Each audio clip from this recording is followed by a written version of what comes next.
Yo, yo, yo, what's up, everybody?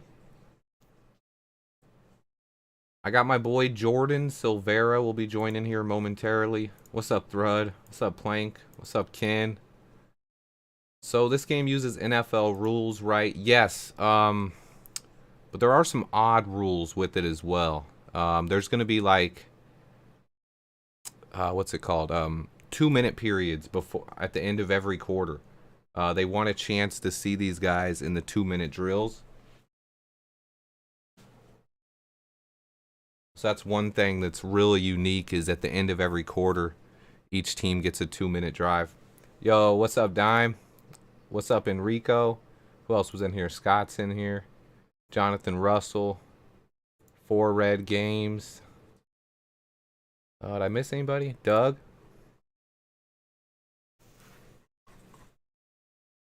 I had to scroll up. Yo, what's up, Reload? What's up, John? I have a different scene set up for today because I'm going to have camera on. I'm going to be joined by my boy Jordan, but I'm going to wait till he gets in till we do that. Just pre-gaming right now. But what is the Senior Bowl? Yo, don't worry, bro. It's an all-star game of draft eligible seniors, the best in the nation. It's basically like a Pro Bowl for seniors in college. Juniors aren't usually eligible. Oh man, I watch the Senior Bowl every year. So some past Senior Bowl MVPs, Dak Prescott. Um, oh my gosh, who are those other? There's so many good MVPs came out of this. Perry and Winfrey came out of it last year as the MVP. Daniel Jones was the MVP. Was it either Justin Herbert or Josh Allen? One of those guys won MVP as well.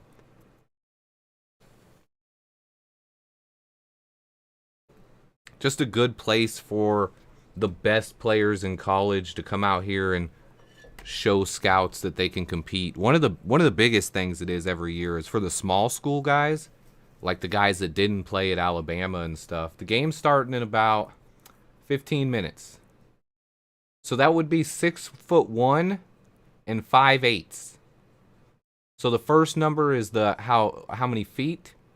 The second two numbers are inches, and then the last number is eighth inches. They get it really, really precise. So that's 6'1" and 5/8. Yes, I play Madden. I haven't played much recently, but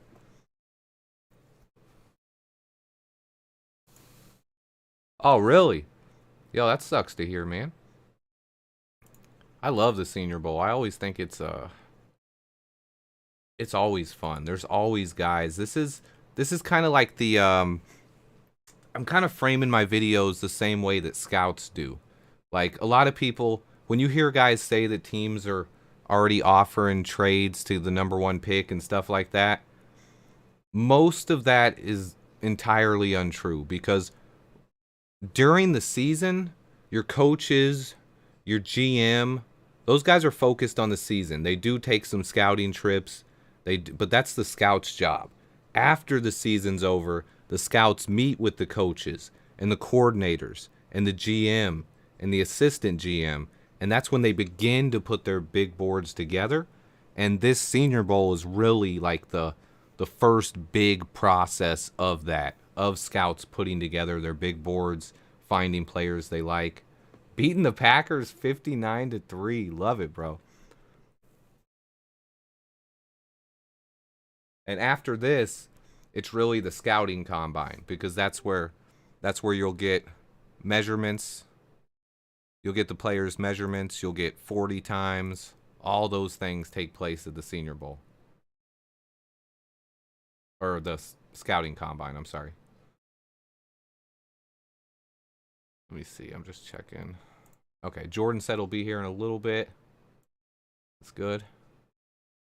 Let me see. Yeah, no problem, man. Ronnie Bull was the MVP in 1962. Okay, Ken. Coming out with those legendary what's the word? Trivia questions right there. Yo, afternoon, Torian. Good to see you, my man. Yo, Doug, did you hear my do you understand the height measurements now? Like I'll type one in the chat. So that would be 5'10" and 4/8. Basically 5'10" and a half. Right there. What's up? Was that I don't is that Felix or is it like Philalix? I don't know how to say that one. Pulling the stream up on your TV. I got player cards here too. Wait a minute, what player card do I got on the screen?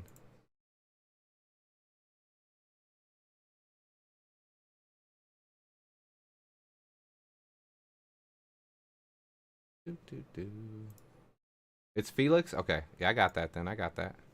That's what I went with. So this I kind of just put up when I'm talking about a player, like when we're not on cam. Like say I want to talk about Derek Hall, I could just pull his card up there after he makes a play. So he's 6'2" and 6'8". That's basically, he's almost 6'3". Yo, no worries, Noah, man. That's what I'm here for. What's up, Tiff? Cade McNown, MVP in '99. You're finding the Bears ones. I like that.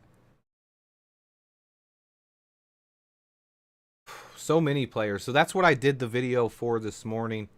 Those were my with my big board and my positional rankings. But there are some guys that I have some questions about, but really I just want to see who stands out. I really wish DeJuan Jones was playing. I wanted to see DeJuan Jones versus Will McDonald. Like, that's the matchup I was waiting for all week. But I don't think we're going to get that.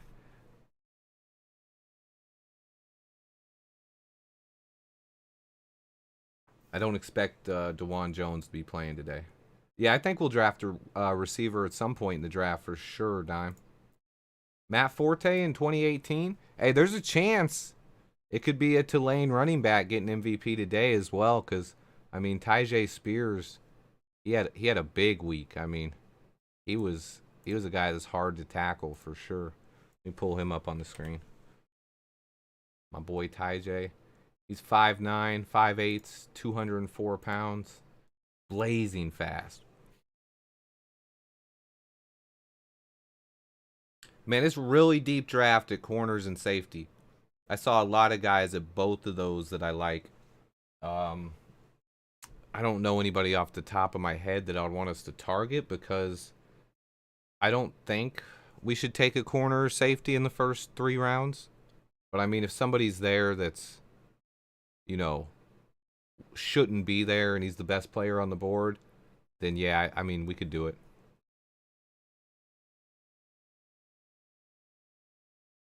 Why are you flirting with a football game? Who's flirting with a football? Wait, what? Wait, what? Oh my goodness. We're starting out wild already today. Don't say flirting. She's flirting with a football game? Oh, can't wait to see this game.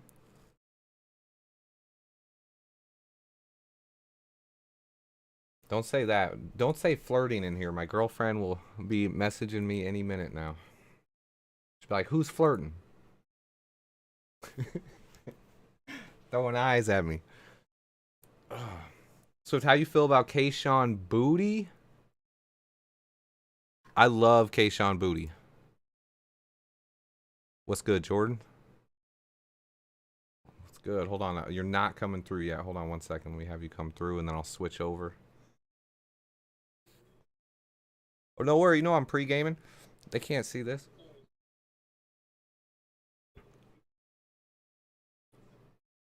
I got my boy Jordan Silvera joining here, guys. I'm gonna turn on the audio so they can hear you. They can't see you yet though, but they can hear you if you want to say hi. Oh, maybe they can't. I don't have it set up right. Hold on. Glad I checked that. And we would have been 10 minutes later, and they would have been like, dude, we don't hear Jordan. All right, say something now. How's it going, everybody? There we go. Guys, that's Jordan Silvera, my boy. We're going to have our cameras on in just a minute. Torian says, what's up? Your plans just got changed. Plank, have a great day, buddy. Sorry you can't watch the game, my man. Let's see. Does everyone know what the height numbers mean? Oh yeah, I just went, Doug. I just explained that to you. So 5095 would be 5'9" and 5/8. That's 5'9". And the last number is eights. That's 5/8. Okay, let's switch over. I'm done. I gotta remember how to do it. How are we watching? You're not putting up the actual visuals of the game, right? You have to do like the scoreboard. Yeah, I just got the Mhm. scoreboard at the bottom. I'm just gonna have actually. Where are you watching it from? Choop. I got it on YouTube TV. Oh, okay. The YouTube TVs. Jordan, will say what's up to everybody. How's everybody doing? Happy to be here. Yo, what's up, Scott? Yo, Plank's going to a party, man. He's got somewhere way more fun to be than hanging out with us, it seems like. Let me That's all good. adjust. Who's hold up, I've never seen Swifty's face. You have now, Dime. You have now. If you heard anything else about the Bears on Hard Knocks. No, no, no, no, no. Yeah, that's kind of what I was about to ask Jordan right there, too. Who you most excited to see, Jordan? Because everybody's heard the guys I'm excited about seeing today. From the Who? bowl, probably Zach Pickens, Sidney Brown, Okay. Darius Rush, Darius Rush, huge. Derek Patterson. Wait, what was that one? The center, Notre Dame. Yes, Okay, okay. sir. Who else do we want to go with? Jonathan Mingo, a personal favorite of mine. Uh, Roshan Johnson was the man, but obviously hand broken, so he's not playing. And then I'd imagine Dewan is not playing today. He had the one and done. Yeah, I don't think Dewan's playing. I'm hoping Tank Dell plays. But I'm thinking the same thing might have happened there. Like he won so many one-on-one reps that he Yeah, just like, I don't got nothing else to prove. You had the stream muted. That's all right, Doug. You got it now. So, if someone was 5'10" and 3/8, it would be 5'103". People are struggling with those height measurements. I'm trying to make sure they understand what they everybody mean. does. Yeah, no. Oh man, man, I'm excited for this game though. I need to actually pull it up on my computer screen too. Choop. A couple guys that I want to see things from today specifically. Isaiah Foskey and Andre Carter. They both didn't show me kind of what I wanted to see this week in one-on-ones. They spent too much time engaged in blocks and just trying to power people. And kind of what Yeah, I wanted to see this week was some more counters, some more moves, some speed, or I'm sorry, power for both those guys. I wanted to see more power, and neither one of them really showed me that they could do it. And I want to see it this week in the game. that's funny. I love Foskey. Carter is a guy that's interesting because I don't know how many people pay attention to the military regiment training and things of that sort, but it's a situation where they're not able to. They have limits to how much they can squat, how much mass they can put on for their frame. So Yep. he's an interesting prospect in the sense that I think he's a sub situational pass rusher, DPR designated pass rusher, where you can put him in there to try and generate some pressure. But Okay. I don't think he has that lower frame to hold up against the run immediately. And it's a kind of a question of how long are we going to have to wait for him to put on the weight to become a 4 down player. And so that's an interesting thing because you're not going to spend a first round pick on that guy. So you're talking about a 4 year contract. How long can you afford to let this guy play a DPR, considering where you're putting the value of picking him? Yeah, exactly. And that's one thing is when they went into team drills this week, like Foskey looked good in one-on-ones a lot. Um, but then we got the team drills, and when they ran the ball at him, it wasn't there. Like it Yeah. was something that I was like, okay, his stock is actually going to go down if he doesn't have a good game. And he's a guy I really liked, and that's why the guy who stood out to me that I want to hear a little bit of your take on is specifically I want to hear where you think this guy is going to play, and that's Mhm. Adabaware. Oh, Adabaware. Where do you think he plays? Because to me, I he was everyone had him listed as an edge. He played a lot inside this week on the one-on-ones. He's 280 pounds. He's got length. He's got power. I think he can be a 3-tech. What's your thought on that one?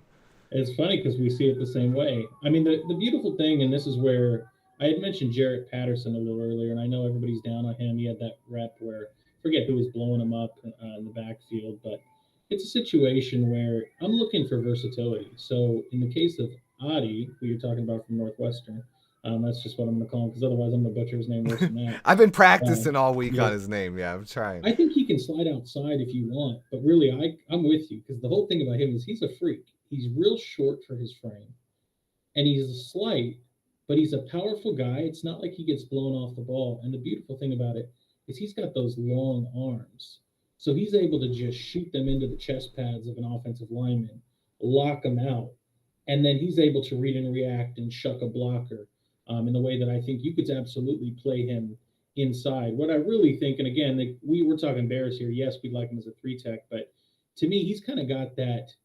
Again, these guys are much bigger, but John Franklin Myers, Sebastian Joseph Day, Morgan Fox, these kind of guys that are used in these 3-4 odd fronts where you're telling them, hey, I need you to play gap and a half, read and react, lock out those arms, read the play, move to the gap.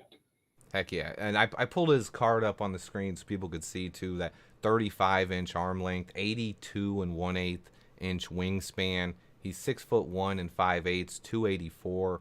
Huge hands, almost 11-inch hands. Like, I love this kid. Real quick, Baki, thanks so much for the 4.99 super chat there, bro. Much love, man. He said Ryan Oh, I thought he said Ryan Pace. I thought I read Ryan Pace for a second. I was like, oh no, we can't be giving shout outs to Ryan Pace. I think the Bears should re-up Cole Kmet though. But we're kind of going over guys that we're really hyped about heading into this Senior Bowl.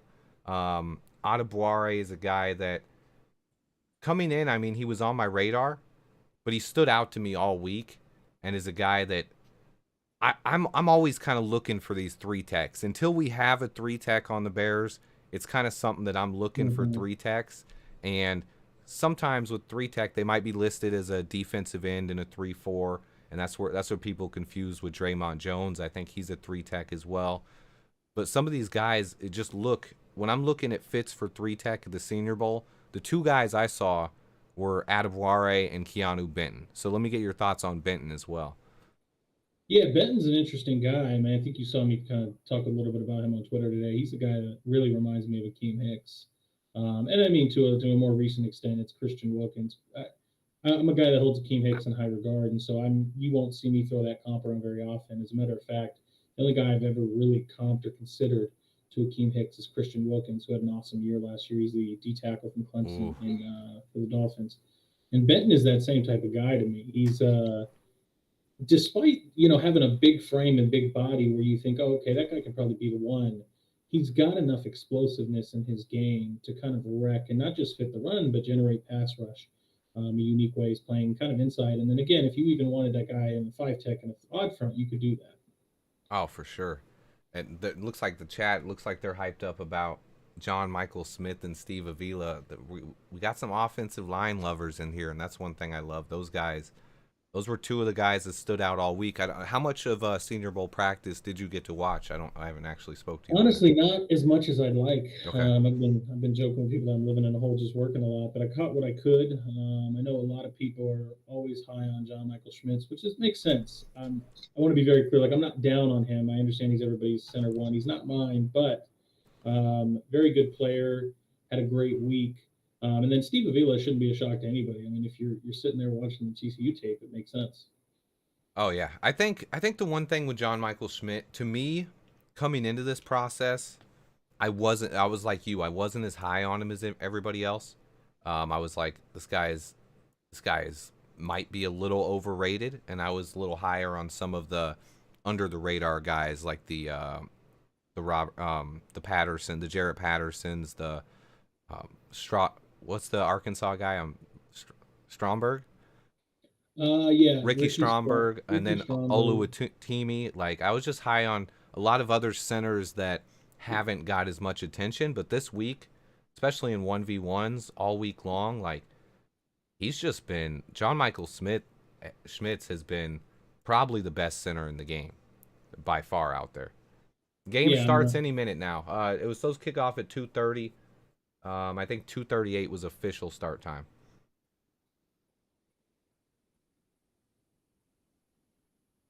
But yeah, Smith's just, I mean, he has so much power. Like, I was impressed with him. Coming into this, I think I said this in one of my videos, like, I didn't have him anywhere near as high as I had Linderbaum last year. But yeah, he's definitely closed that gap. Is he as good as Linderbaum? I don't know yet. I think this game's going to show a lot. Like, 1v1s only show you so much.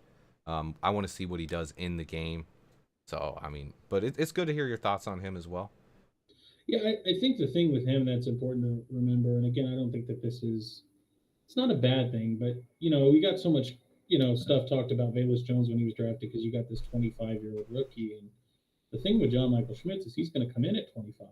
Yep. Which is not a bad thing. But it's there's always that point of like, man, he's wrecking everybody. And I'm like, well, I sure hope he would. He's 25 going against a bunch of 21 and 22-year-olds, and That's a good point, yeah. he's a mountain of a center, which is that's even why I think it's a little different when we talk about Tyler Linderbaum. Linderbaum was a very specific fit. He was his own center. There was questions about could he stably rely on him being over 300 pounds, considering his size. Would he be able to anchor against a lot of odd fronts in the NFL? And you talk about John Michael Schmitz, that's the least of his concerns. He's a big man, a mountain of a center, and moves pretty well for his size. So again, this is a thing where you may not hear me throw as much praise on him as I think you may hear from others, but I don't at all consider him a bad prospect, just not the top guy for me on Who's your this. top center? That's Joe Tippmann. Joe Tippmann. Really? Okay. I Yes, haven't sir. since he's not, wasn't at the Senior Bowl. I haven't got around to watching much tape on him. I saw a little bit. That's the Wisconsin center, right? Yes, sir. Okay, yeah. Wisconsin I've seen a Center. little bit of him on tape, but I haven't studied him Six, hard yet. 315, moves exceptionally well. You got a lot of people that talk about, oh man, what about Ethan Pocic from the Browns? That is your version of Ethan Pocic that you can grab in the draft. Ooh, I like that. I like that. What's up, Renewable? What's up, the man about tech? Good to see you guys. We're here. Looks like the Senior Bowl's about to kick off. We're just talking about some of the favorite prospects we like today. Um, and Jordan even got me even more excited for the center class because it's one thing that's stood out. I thought there were good I can't speak, centers at the East West Shrine game, and then it looked like there were really good centers at this game as well. I mean, Cody Mauch even spent some time at center. Steve Avila was taking reps at center. Is it Jake Andrews, the Tulane or Temple center? Troy. It's Troy, I think. Yeah, yes. Yeah, Troy. I got it's in my head somewhere. I got it. It's just there's so many schools and we are officially kicked off at the Senior Bowl, by the way, guys. It was out of bounds. I'm ready. Jake Hayner and Malik Cunningham are going to be the first two QBs out there. Hayner had a good week. If anybody was throwing the ball well, it was Hayner. Did you ever catch, I believe it was his UCLA game? I have not seen that one yet. Oh, No. man. I haven't scouted Hayner at all. Sorry Not about that that, you, guys. I not hope. that you should, but telling you, if you ever want to see something fun, he had a all-time like hero drive to end that game and win it Really, really. against UCLA. He's a Trying to, dog. Like, and somebody's looking for like who's the Brock Purdy of this class, and again, that's very unique. I often think that Brock Purdy gets a lot of hype considering what he has around him, but if you're talking oh, about a guy that could be that, it's Hayner. Hayner. There we go. Evan Hole. Oh, he got laid out. My bad. I didn't mean to yell. Who was that? That's the Jackson State linebacker. I knew it. Oh my goodness. I'm trying to see who the offensive line now. It looked like Asim Richards at left tackle. I didn't see who was. It looked like Oluwatimi at center. Aubrey Miller had a big week at linebacker. I think it was kind of hard for linebackers to stand out in practice, of course, and Yeah, when especially you're going senior. on one-on-ones where you get Tajay Spears able to do Mm-hmm. 3 cuts in a route. But if anybody did impress me, Aubrey Miller was that guy. He was everywhere. No, that's not Jaden Reed. That's Michael Wilson, isn't it? Announcer said Jaden Reed. That's Michael Wilson, Stanford. Mm-hmm. That guy had a huge week. DTR. He said G Station wants to know what our thoughts on DTR are.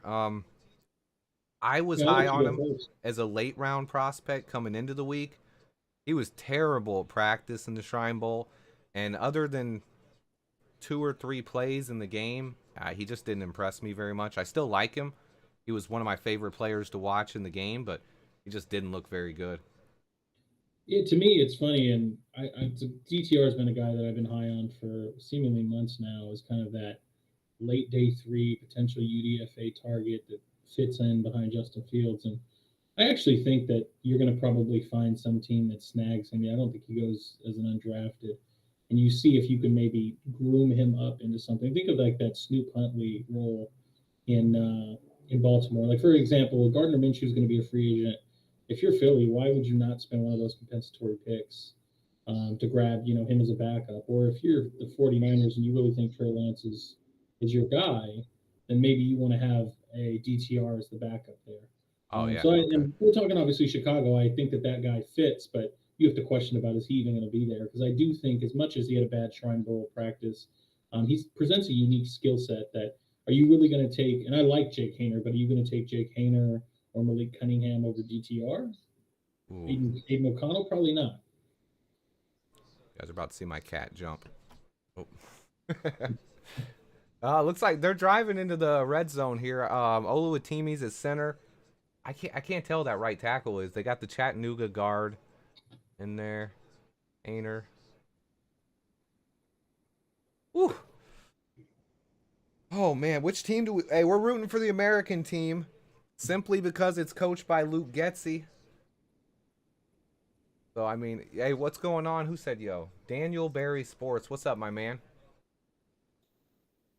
Sorry guys, I won't be talking to chat as much with Jordan in here, but we will get your guys' questions. Any questions you guys have, or when people say, "Hey, what's up? What's going on, Momo?"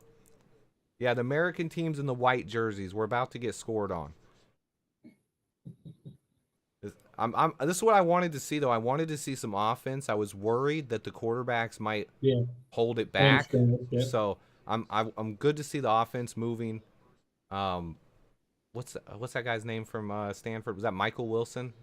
He's Yeah, Michael Wilson, Stanford. he came out. I actually liked Higgins more coming into this. I liked Elijah Higgins more. He had that big body frame. He reminded me just in namesake. I was like T Higgins, Elijah Higgins. I like this guy. He's got the same frame. He was bad all week.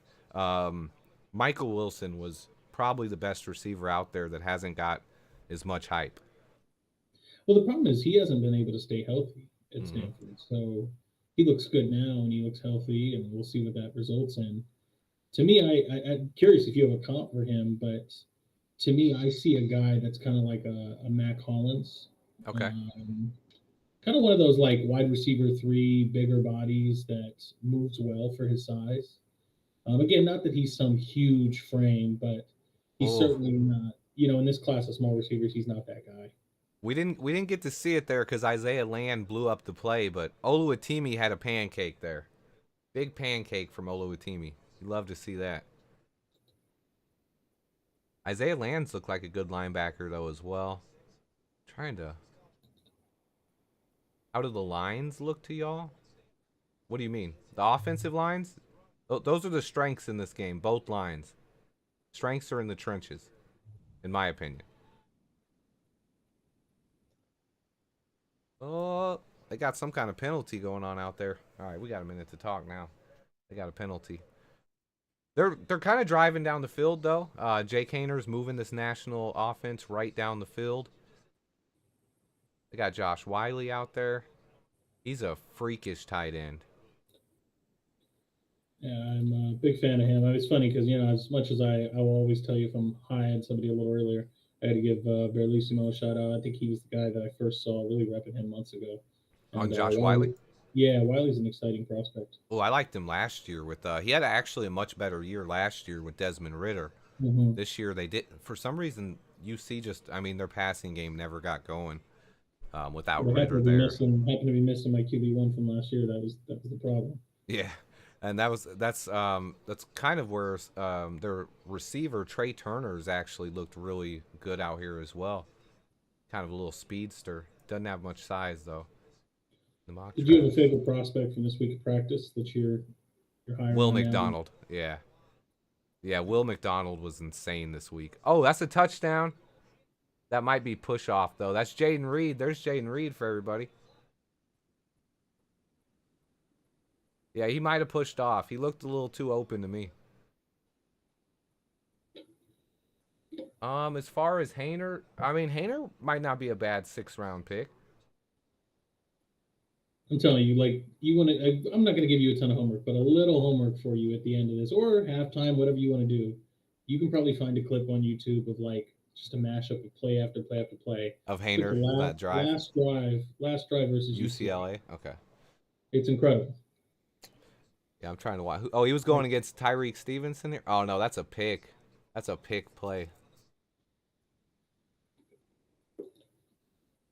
I mean, I see that happen in the NFL, so it's supposed to be illegal, but what have I missed so far?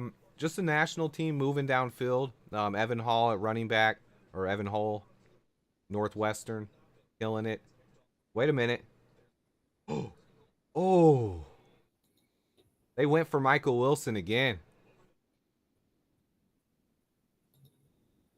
Michael Wilson had a big catch so far.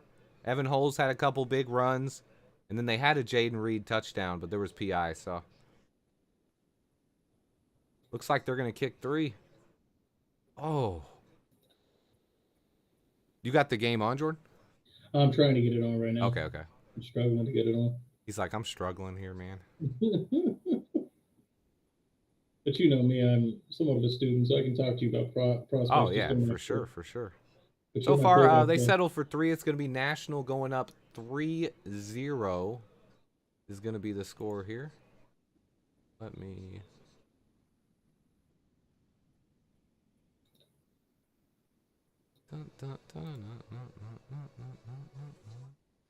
Checking somewhere. Do I have that open somewhere? They haven't put the 3 on the board yet. I'm waiting for it on my scoreboard. The game's on NFL Network. Dontavian Wicks, he's about to take the field now. He's on the American team. Which team is... The guy that kind of let me down this week. Don't think he made enough noise. Who? Wicks. Wicks? Yeah. I thought so. I was high on him, Hutchinson, and Rice on the American team. Mm-hmm. And I thought the first 2 days of practice, they were really held back by the quarterbacks. And I thought on day 3, Getsy did a really good job. He did a lot more receiver one-on-ones with corners. He even had the quarterbacks out there working with receivers without defenders on them so they can kind of get their timing down. And then when they went into the team drills, Hayner was airing it out. Wicks had 2 touchdowns. Xavier Hutchinson had 2 touchdowns. Rashee Rice had a touchdown. Like, they had a big performances the last day, and I'm hoping that carries over to today because Wicks is another guy I'm really high on. I was looking for one of those guys to stand out. So if I ask you between those guys, between Dontavian Wicks, Rashee Rice, and Xavier Hutchinson, and you can even throw Yoshi Voss and Mingo in there as well because I have all 5 of those guys. I'm like, my eyes are going to be on them. Well, who's the one? I know you said you like Mingo. Who else on that list? Well, that's obviously the guy that I'm highest on. And I mean, let me wax poetically a little bit on Mingo. The reason I'm high on Mingo is, well, one, I mean, you talk about the receivers that Ole Miss had last year, whether it was Braylon Sanders, I'm forgetting who the other one was, with Matt Corral. And then even this year, he's a guy that, again, he's not some huge X. He's not 6'5", but he's got good weight on him. He's 6'1", 220-ish. You can pull up the measurements if you have them exactly. But good size and weight. And I'm not, let me be very clear, I'm not saying he's A.J. Brown, but he comes in that same ilk and same mold. He's got the biggest mitts of any receiver there. I want to say they're over 10-inch hands. Really tracks the ball well on deep balls, catches it away from his frame, has good speed. It's not burner, it's not Tyreek Hill, but very good speed. So to me, he's a guy that I think presents a unique skill set more than just, so you got Andre Iosivas that's, the 6'4", 220, blazing heptathlon. That's the guy who let me down. Yeah, well, and I mean, look, you're stepping up in competition. Wicks is a good player, nothing against Wicks. And then who were the other ones you were mentioning? Hutchinson. Xavier Hutchinson and Rashee Rice. Yeah, Hutchinson's an interesting guy. I really like him in the 3rd round. I think he's an interesting player where not going to be an alpha X, but can play that big body power slot role, even if you need him, a guy that can go up and get you a bucket occasionally. Rasheed Rice to me is I think I've been probably one of the earlier ones on this, but Rasheed Rice reminds me of Roddy White. Oh, okay. Roddy White. I like that comp. I like that comp. Roddy White. Okay. I want to see. So far, I agree with that. Other than I think White was a little bit faster. I want to see Rasheed run a little bit faster. I haven't seen it yet. Cameron Latu with the first catch of this drive. Yep. Who is Martin Stufer Jr.? Swifty is the Martin Stufer Jr. of YouTube videos. I don't know who that is. Yeah, I don't know who that is. No idea, man. I don't know who that is, Chubbs. I'm sorry. Okay, we got. Clayton Tune Ooh, we got Keanu Benton and Riley Moss on the defensive side right now. Riley Moss had a big week. He's the guy who did Wild America. Okay. Ooh, they said Mingo. I think Mingo's about to make a play here. I got to watch this. Over the middle. Yes, it is. Yes, sir. That's Mingo. It's about, I can't tell, 12 to 15. I couldn't see where they were. Where are you at on your ticker at the bottom? Let me see. It's not showing a time yet. It's showing the replay of this Mingo catch. Okay. I think I'm maybe a little bit behind you. Oh, if you are, I can pause for a second. No, you're good. I'm at 8:12, 8:10. Oh, I'm at 7:39. Yeah. Okay. Hey, you're good. Okay. What I'll do is no. Now you'll know what to see. And I'm happy. I just watched it. See, like I'm not telling you that's the most amazing catch, but those are the tough yards over the middle. Yep, that's where you want to see him making the plays. I'm telling you, like, it's just it's always nice to feel right, but to me, it's Mingo is the guy that if there's one of those middle round guys that I want, it's him. I like Mingo. Mingo and Rice, those guys, all of them, I kind of have them grouped together, and I'm hoping for one of them to kind of pull away during this process. Ineligible receiver downfield here. I didn't see Derek Hall make a play on defense yet, but that does not mean he didn't. You can't watch the Senior Bowl. It's the most boring thing ever. I hope you're being paid. Bro, I've watched the Senior Bowl every year since I was like 12 years old. Yeah. I mean, you find so much out here. If I have to give some grief about the All-Star games, it's that typically you're going to get a little bit of a sloppier performance because you have a bunch of players working on a week of practice. But to say that it's worthless is far from the truth. I think that you can glean a lot from watching some of the better players go against each other. Kenny McIntosh is having some problems catching the ball in the flat right now. It just went right through his hands. We've got Schmitz in, got Torrance. Oh, we got Darnell Wright in there, Torrance. Yeah. Oh, it looked like Steve Avila. Yeah, we got Avila, Schmidt, Torrance. Who's at left tackle? Or that might be Bergeron. Yeah, that's a stud offensive line right here. Luke Getsy was talking about it. So we got Bergeron at left tackle from Syracuse. Steve Avila, left guard, TCU. John Michael Schmitz is in there as center. Then we got Osiris Torrance at right guard. Darnell Wright at right tackle. That's a better offensive line than the Bears have. I'm not even playing. Yeah. Who's 15 on the national team? God, dog. Where's the offense or defense? Defensive line. Defensive tackle 15. Oh, I didn't see him. 15. Oh, I have the roster. Hold on. 15 national team. Hold up. Let me find it. Is this just the American team? Gerard Clark. That's the big. Oh, you're talking about the big nose tackle, 6'3", 343. Okay, that's Gerard Clark. Yeah, he's had a good week too. Like you can't block him one-on-one. He's 600. He's 350 pounds. Yeah, he's huge. Yeah. That offensive line is insane. Like actually, just seeing all 5 of those guys out there, like Getsy, get us 1 or 2 of those guys, please. Let's see what happens here. It's 4th and 4, and Getsy's going for it. There we go. Eric Gray. Osiris Torrance had a great week. Ooh. What's up, Kumar? Big play by Eric Gray here. Like to see this. Getsy going for it on 4th down. He's trying to win this game. Jaden Reed had a touchdown, but they called it a pick and called pass interference on it, so they called it back. 15-yard penalty. Legal hands to the face. on the American squad. Bergeron. Nice little play there from, and again, I'm behind you, but on that fourth down, it's a little dragging concept. You got the slant on the outside, Gray coming up the Yep, the backfield on the slant, and flat. then you have the little flat out Yeah, behind that. Yeah, I like that too. they left him out in the alley and Yep. first down. If the corner's in zone and he stays, then you hit the Mhm. slant. If the corner goes with him, you hit the flat. I like that too.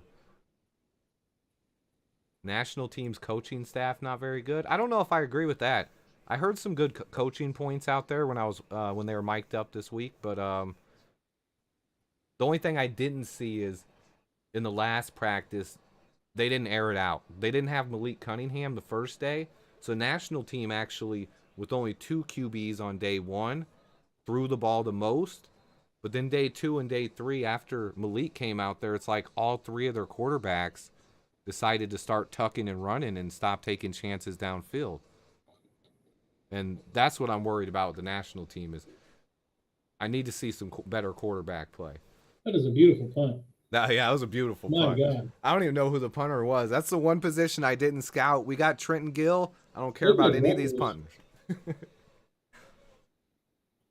You think he'll get an OC job? He has an OC job. I mean, that's what Getsy is.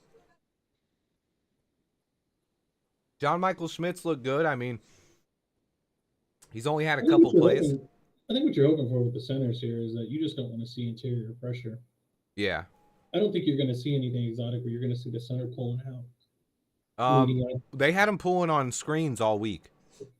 So John Michael, that was one thing where he was John Michael Schmidt. That's where he took it to the next level. Like he dominated in one on ones, Mhm. didn't lose a rep, but he got out there on 3 or 4 screen passes this week and just killed corners and linebackers. Like you're not so he pancaked 3 or 4 guys in the open field, and I didn't see anyone else really doing that because like contact's not supposed to be that hard, but Yeah. he was knocking people to the ground. But like you said, he is a little bit more mature than some of these other guys, and he's a big dude.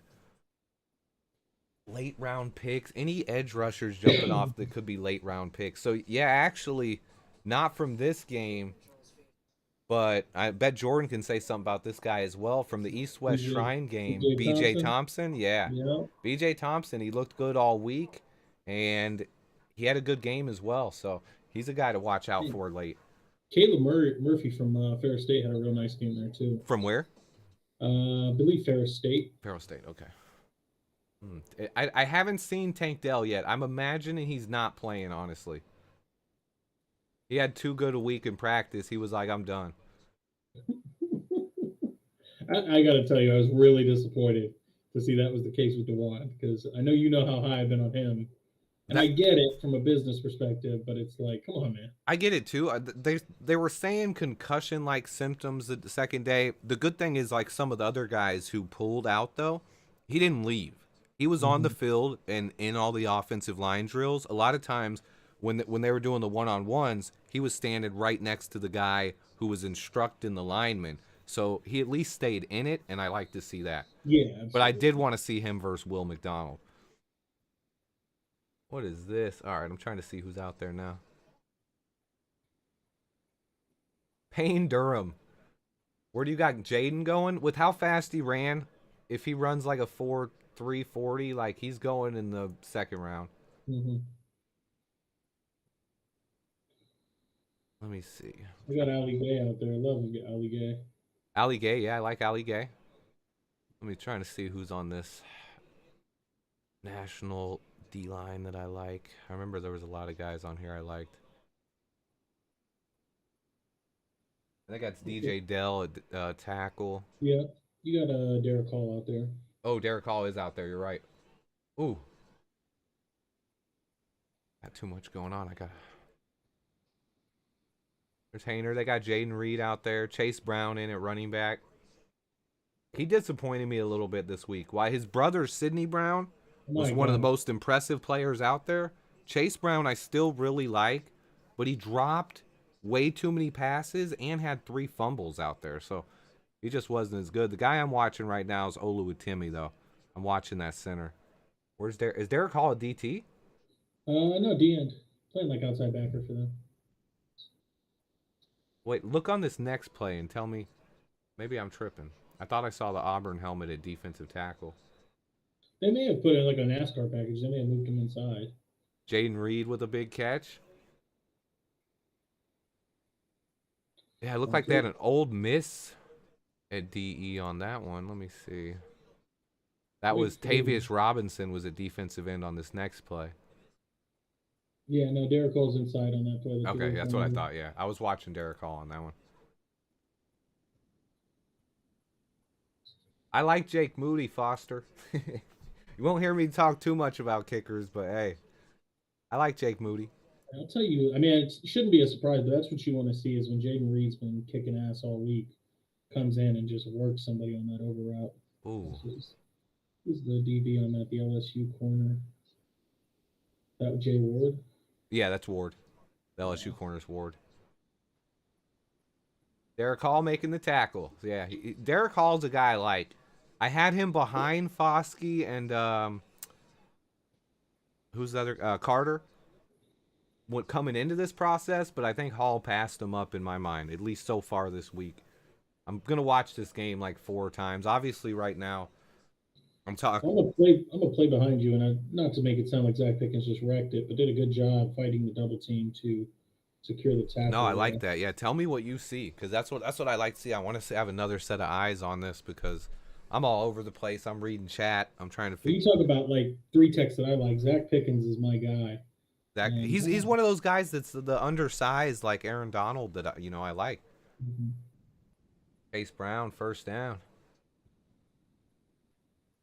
Yeah, Jake Hayner, 6 foot. I know it. I know it seems like, oh man, this guy's nothing, but I'm higher on him than most.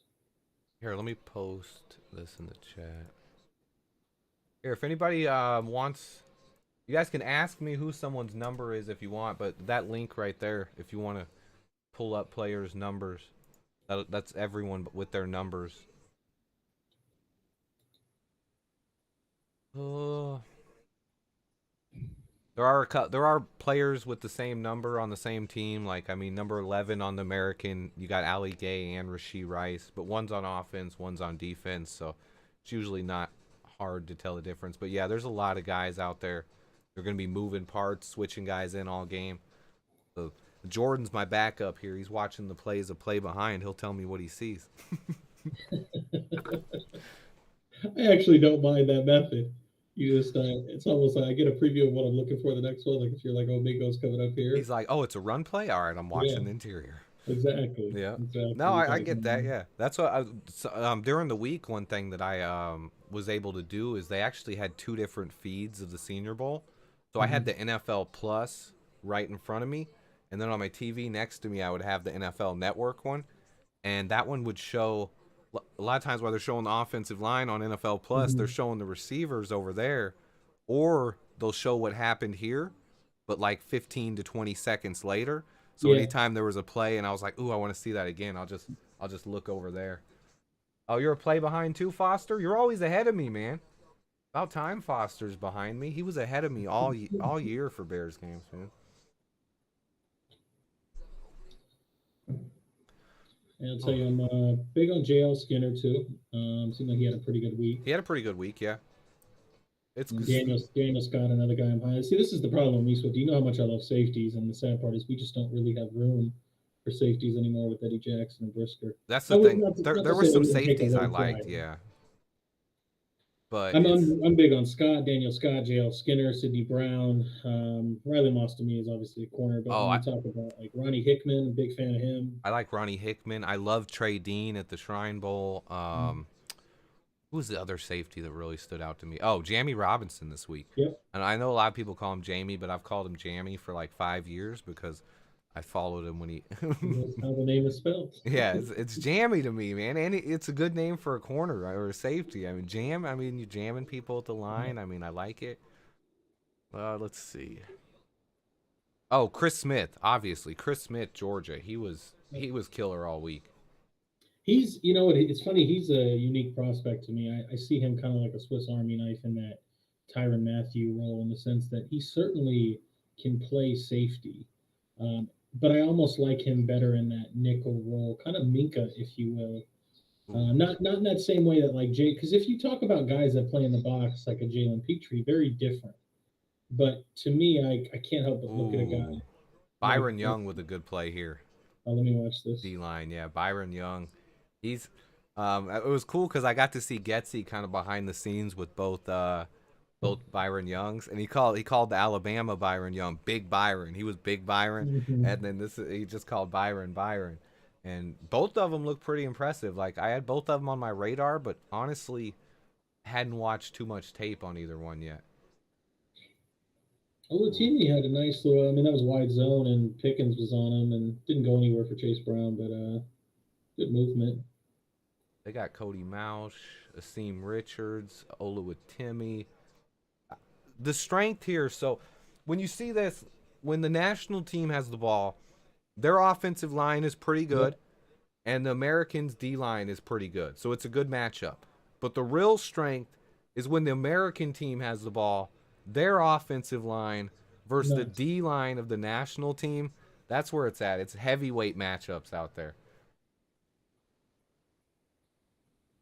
Is it up top? Is that Ali Gay up top? Ooh, Ali Gay, number 11. gotcha.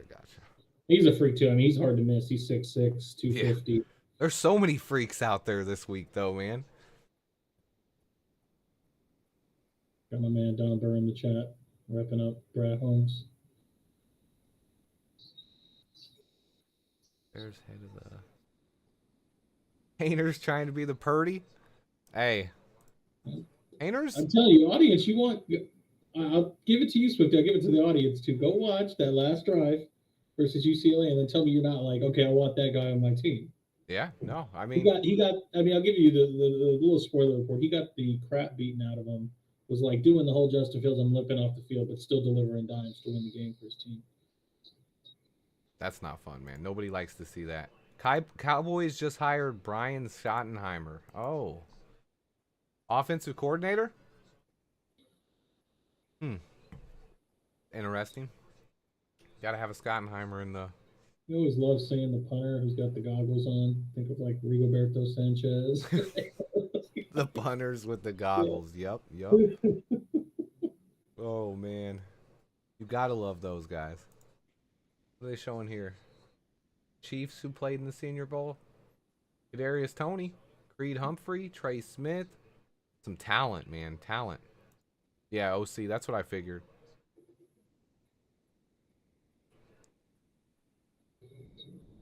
Jaden Reed has looked good. Everybody's hyped on Jaden Reed out here.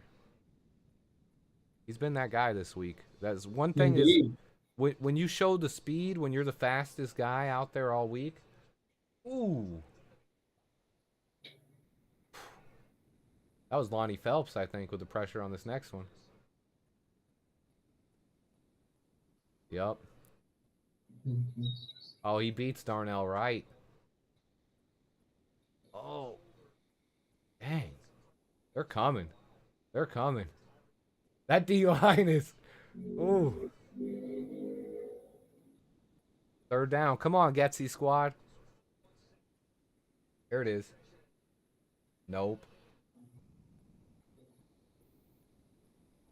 He tried to hit Musgrave. Musgrave was a guy who was killer all week. Wait, Yeah. are you using a different mic than you normally are? Your mic is getting some feedback right now. Oh, that's weird. I don't know why. It shouldn't be.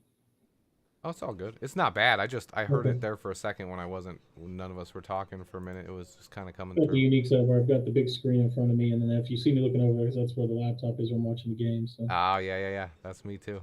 I got it on 2 here, and I'm kind of switching. I'm looking at the roster too. He was wide open. Yeah, that's where I said this quarterback play. It's what I've been worried about. I've been worried about the quarterback play all week. Sound a bit like you talking about Jordan does, or I do.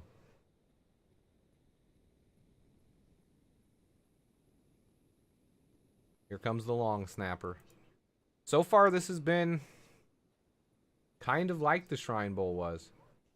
I'm using the Blue Yeti. and I guess they're saying I sound bad. You hear me, or am I coming through differently?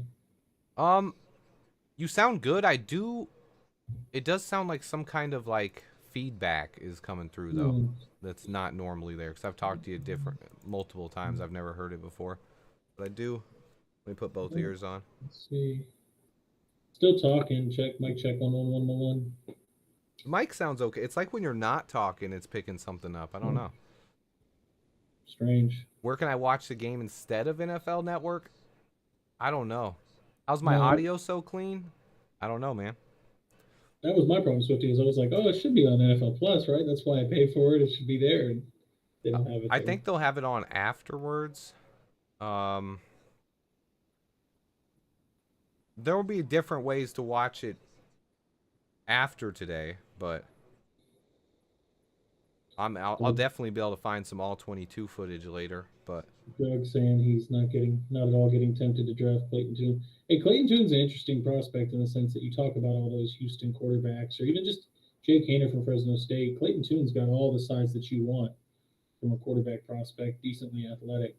So it wouldn't shock me if there's a team that snags him a little higher than not. And his team was frankly not as good as it should have. I know he had obviously Tank Dell, but for the most part, his numbers were going up while everybody else was oh, not here it doing. is. Okay, so Sports Surge has it. So this is the end of the quarter, guys. If you didn't hear them, each team is going to get a 30-second drive. Or no, American team receives the ball to start the second quarter. Okay, maybe I don't know these rules as well as I thought I did. Hold on. I'm turning my cam off for just a minute. It'll be back in just a minute. Showing Bucky's mock draft, having Lucas Van Ness going to the Broncos at number 29. That's nuts. The Broncos at 29. Not I've nuts seen in a bad way. no, I've Like seen Vanessa. Yeah. Most of the people that I've seen, like the scouting comments I've read, think he could go top 10. So and I think you remember me telling you weeks ago that it would not bother me at all if he was the Bears pick in that first round. yeah, I mean, I'd say Jordan's probably one of the first guys that was really high on Lucas Van Ness that I saw. He was the one who got my attention on him. I don't have claim to many of the prospects, but there's two guys that I've been pounding the table for. It's been Lucas Van Ness and Dewan Jones. Oh, Just Dewan coming Jones, from yeah. considering the Bears' issues right now on the offensive line, or right tackle being a position that was never quite figured out. I just try to sit there and imagine what that right side of that offensive line looks like if you have Tevin Jenkins and Dewan Jones just deuce blocking, an end bet to the backer. It'd just be nuts. Ooh, Evan Knoll. I think it was Big Byron Young got him there. And now renewable Sam audio is janky. That is not good. Let me see. Strange. It doesn't sound like it normally does. I'll say that. I'm What wondering if what the I only would thing do I'm is doing differently is click maybe the the three webcam. dots. Click the three dots, the more options, Yep. and go to settings and see what it has listed as your microphone. It might not be using the one you think it is. Okay. Yeah, that's probably why. Was it a different one? Yep. Yep, it was probably using your webcam, huh? Yep. Oh my God, yeah. Talk now. Is it better? Oh man, it's so much God more damn. clean. Yeah. Thank you. No, hey, Thank good. I'm glad the chat pointed out. I heard it a little bit, but like it wasn't. I didn't know if it was something on my end or it was your mic. I No, couldn't tell. yeah, it's how it goes. The webcam mic Yep, is off. it's happened to me before. Anytime you're using a webcam, that's something I learned on my years of streaming. Is sometimes it'll default to a webcam mic, and webcam mics are just awful. They're awful. Yeah. Couldn't even understand your. I'm sorry. We got him now. It sounds clean now. Listen to him. That's my bad. I know. My apologies to chat. Didn't realize. Hey, we're still early though. That's why we figured that out early. We figure stuff out. Anthony's asking about Tucker Kraft. Tucker Kraft. I know this sounds like high praise, but I'm glad Jordan's here because I have not watched Tucker Kraft. probably Take it away. like my favorite tight end in the class. Oh, like I'm not kidding. Really? Yeah, I mean, obviously you're thinking small school, but comes from, is it South Dakota State, North Dakota State. I mean, obviously the natural inclination is like, oh, Dallas Goedert, but to me, just a guy that's athletic, big body, a really good U prospect in a way that's different in the sense, and this is where I don't think you're going to get this tape from bigger people in the sense that everybody's got the same names. It's Michael Mayer, it's Luke Musgrave, it's Sam Laporta, who I'm also a big fan of. Laporta, yep. Yeah, I mean, so to me, like I said, if you wanted like and again, I'm not telling you that Tucker Kraft is the best tight end, but I try to look at the board as kind of where are the value propositions. And if you're telling me I can take Tucker Kraft or Sam Laporta a round or two before I have to take a Musgrave or a Michael Mayer or something of that sort. You mean a round or two after, right? Yeah. Gotcha. Yeah. No, and that's what coming into this. I so far I've just like tight end is a position that I think we need another one, but it's not one I've scouted in depth like I have other positions. But Musgrave's caught my eye. Like he's been great all week. Kraft ripped up Irish defense. Ooh. See, Musgrave is a guy that to me is your seam ripper, your seam splitter. You can put him in kind of an enclosed or tightened formations and ask him to win on linebackers. If you can get him on a linebacker, he's too fast. And if you can get him on a nickel, he's too big. And then you can just loft it up and say, hey, go grab it over his head. So he's really a nightmare weapon in that respect. Obviously, you have your blocker who's a freak with the highest potential in Darnell Washington. And then you have your Michael Mayer. Yeah, you have your Michael Mayer, who's a more traditional wide tight end. Not necessarily the fastest guy, but a good blocker, refined route runner. As any tight end that comes out of Notre Dame for the most part has got all of the technique there. Yep, that's one they teach good technique there, and people still hate on Cole Kmet, but I'm big on him, so I think he's going to be good. But I do think we need another tight end to run two tight end sets, and I like guys like Musgrave that can split out wide and be good receiving options. Why Cole Kmet can stay in and block. Yeah, I mean the thing with Tucker Kraft that people don't realize too is I know his numbers this year weren't great, but where he caught my eye was last year when I was watching Pierre Strong. Okay. And watching Tucker Kraft there and go, oh man, who's this tight end? And I've kind of kept an eye on him since then. And I know somebody had mentioned in the chat that he got injured, but to me, he's one of my favorite value ads that I think you can get a solid tight end in. Okay. They're asking what quarterback and running back? Well, quarterback they asked that we would want to see draft late, and then running back 3rd to 5th round, I'd say. Well, I don't know if it's going to happen because I'm not. And yes, everybody loves Bijan, of course. I'm not telling you. I love Bijan, yeah. Zach Charbonnet is my number one back after him. Okay. Love Zach Charbonnet, like beyond. So that would be the guy that I would want most as a running back in that 3rd to 5th round range if he, for whatever reason, slipped.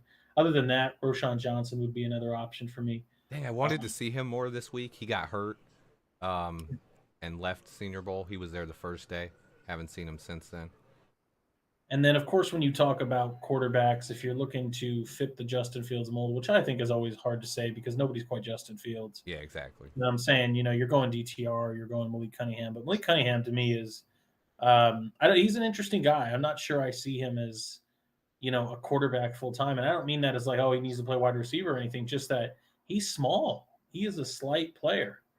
And I know that we talk about there are other slight quarterbacks to do it, but I also think I don't know how much that slight body and skill set can play to Justin Fields' game by running, GT counter and QB power and things like that. True that.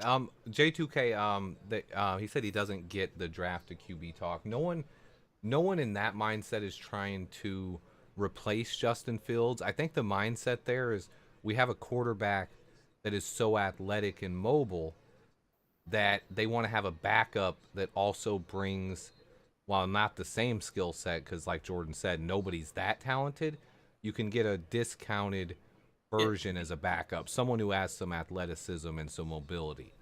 Yeah, the point is, J2K, is that it's not, nobody's saying take him so that he can eventually replace Justin Fields, and I don't even know if I'm really ready to say spend a draft pick on a guy, but the whole idea is what you don't want is if Justin Fields gets hurt to throw Trevor Siemian in there and your whole offense has to change on a week's notice. Yep. Because I can't run 85% of what I used to have.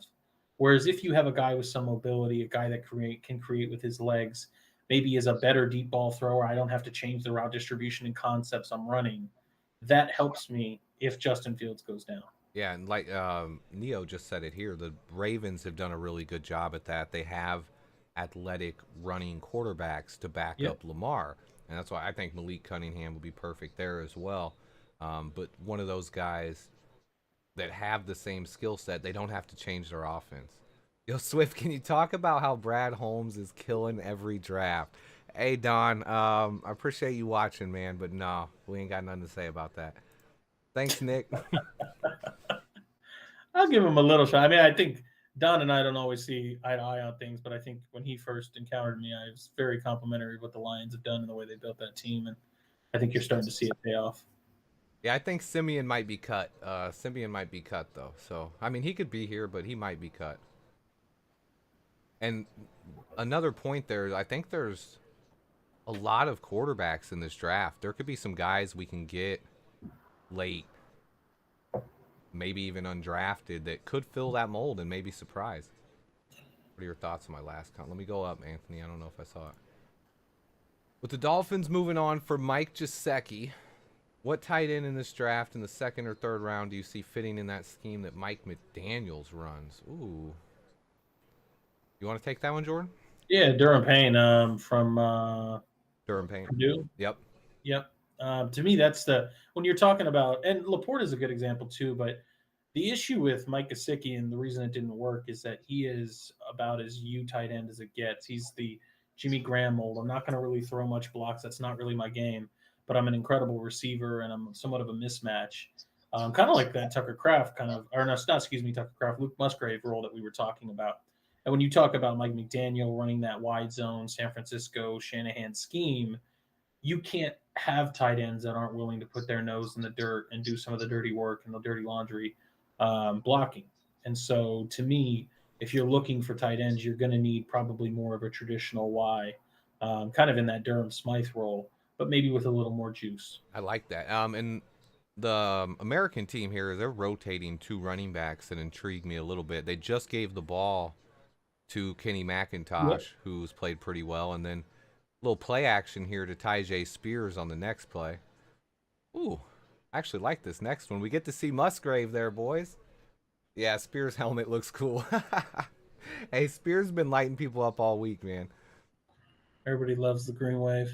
Oh, they're showing it now. They're showing some highlights of him from this week's practice. He's been, like I said, it's been hard to judge running backs because they don't actually tackle him.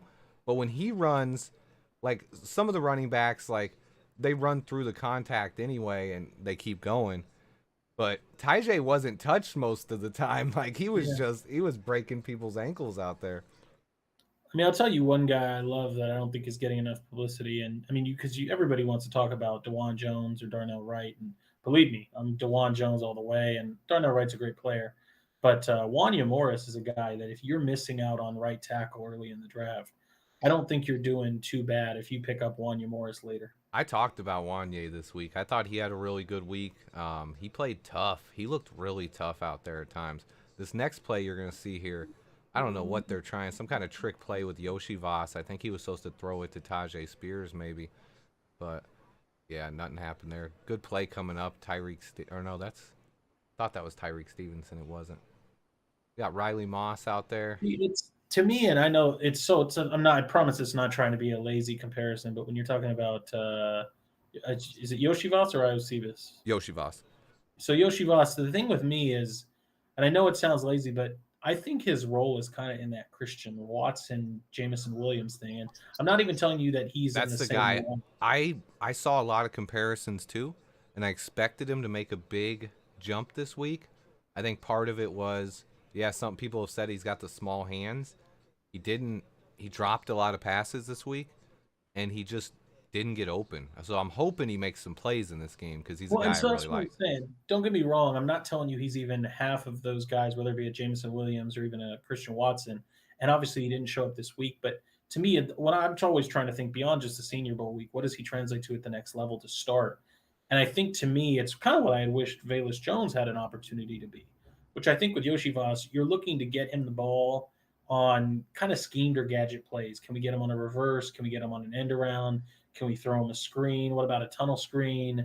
what can we do to get him the ball in space and let him be an athlete and work, as opposed to asking him be a traditional wide receiver and win with his route running and separation and things of that sort. Gotcha. Yeah, I think a lot of the running backs that were down here in Mobile for the Senior Bowl, I think a lot of them might be, change of pace backs in the NFL, maybe not Yep. true. The one guy I saw, I want to talk about Kenny McIntosh for a minute because he hasn't got much hype, but he's a guy that I kind of like. I compared him a little bit to Joe Mixon. What are your thoughts on that? That's interesting.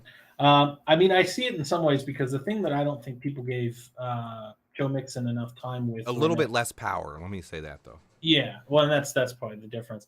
I think the thing to me is that what people didn't really give enough credit, or I guess time or love to with Joe Mixon, was that he was a great receiver out of the backfield as well as power, and that was really what made him special. That's what I Um, see out of. That's what I see about Kenny McIntosh. A lot of what Mixon did out. He hasn't done it as much in Cincinnati, but at Oklahoma, they used him out of the backfield a lot, and he kind of has that same move that Mixon does. When he catches yeah. it, he does like this little fake shift, like where he shifts left, right, and then he just goes Mhm. one way, and you don't know which way he's gonna go. And I like him. I like his game. See, and I know this probably isn't a popular name. And by the way, I actually really like the Joe Mixon comparison. The guy that I kept coming back to with McIntosh, and again, I know it's not popular because if you look at the NFL career, it wasn't what it needed to be. But I see Ryan Matthews. Okay, Ryan Um, Matthews. Yeah, that's a good one too. Oh, oh no, no gun jokes about Mixon. Oh man, I forgot about that. Yeah, Yoshi Voss, I think coming into this game, a lot of people were comparing him to Watson. So far, he definitely hasn't impressed like Watson did last year at the Senior Bowl. But, I mean, this is what the game is for. These guys still have a chance to make big impacts. So that's what Yeah, we're well, and looking that's out what I for. mean is to J2K was saying there. I'm not telling you he is Christian Watson.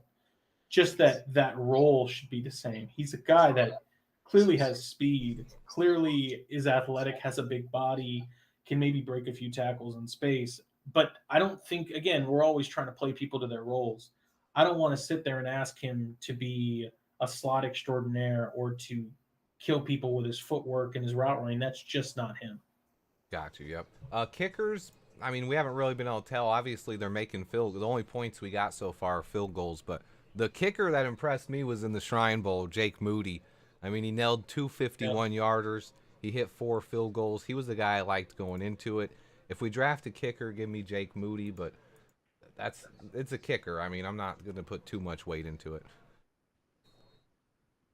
It's definitely not. Oh, we got Malik Cunningham coming out here for the national team now. Let's see if he's going to throw or if he's going to run. He's running. Oh. Yeah, he's ready to run. He's ready to run. He didn't get anywhere, but he's trying. I agree, Jordan. Just seemed the comp Yeah. was everywhere, and it isn't No, it accurate yet. was. And that's why I tried to differentiate because, like I said, if I just throw that name out there, it's lazy. It sounds like everybody else. But I think it's apropos if you can contextualize what That's I'm. where I think it is. Yeah, some of those are maybe you can say they're lazy, but they also the reason they're made is because they fit. Like Yeah. it's he has a similar frame. He is a similar style of player. He's coming from a small school, the Well, North like, and Dakota State, Princeton. I mean, that's the thing is like, for example, one I had brought up earlier was Tucker Kraft reminding me of Dallas Goddard, and that sounds so lazy because it's like, oh, you're just trying to fish for tight ends from the same school. But some of that, what you have to realize is that school is recruiting certain talent to yep. fit the predecessors, and inherently they're not the exact same player, but their frame, the mismatches they create, their athleticism, very eerily similar to what Dallas Goddard was when he was coming out. Oh yeah, no, I agree with that. Sometimes that's something that people don't understand is these schools they look to bring in similar players. They're looking for prototypes. They have things that they really like. Ooh, See, like I'm watching Cunningham here, and it's sweet. Don't get me wrong, and that's where like there was a lot of hype about like couldn't he be the field's backup? But see, to me, I'm just like, where is the passing in this? this is the guy who replaced Rashawn Johnson, Yeah, Thompson out of Texas Tech. yep. And I look at Malik Cunningham and I just can't help but go like maybe he can be in the Greg Roman system, but I need to see. And it's not that he's a bad passer, but you even see it here where the coaches feel like, what, let's get Malik going, just use his legs as opposed to having him throw the I wish ball. he would have aired it out more in practice. Is all. Like in practice, I mean, you're not taking sacks in the backfield, so I wanted to see him test it a little bit more. Ali Gay got a pressure. I'd like to see that. I like Ali Gay a lot. He's a guy that I put him down there with KJ Henry, kind of as guys that are pass rushers you can get probably in the third round or later that could end up being starters. See, and maybe I would hope that what you're saying is right because I hold Ali Gay in high regard, but he's even a guy that I've pegged as like a Flus guy where he's got all the size and athleticism that you want for that even front. And I think he's more of a early day 3-ish guy, early to mid day 3. Okay, yeah, that's what I like. And they're asking about Charlie Jones. What's your take on Charlie Jones? Admittedly, I haven't watched too much of Charlie Jones, so Okay. I wouldn't want to give false representation of. He looked good in the one-on-ones, but I haven't seen him make too many plays in team drills yet. So this game will probably mean a lot. Mm-hmm.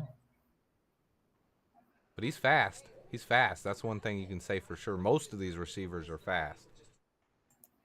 Malik seems unimpressive. I want to see him. I definitely want to see him air it out more, Hair Bear. Definitely. I mean, Lamar's passes looked a little bit like that in college as well. He just kind of just how he arcs his passes. They look like they float, but if you can hit them and they're accurate, that's all that matters.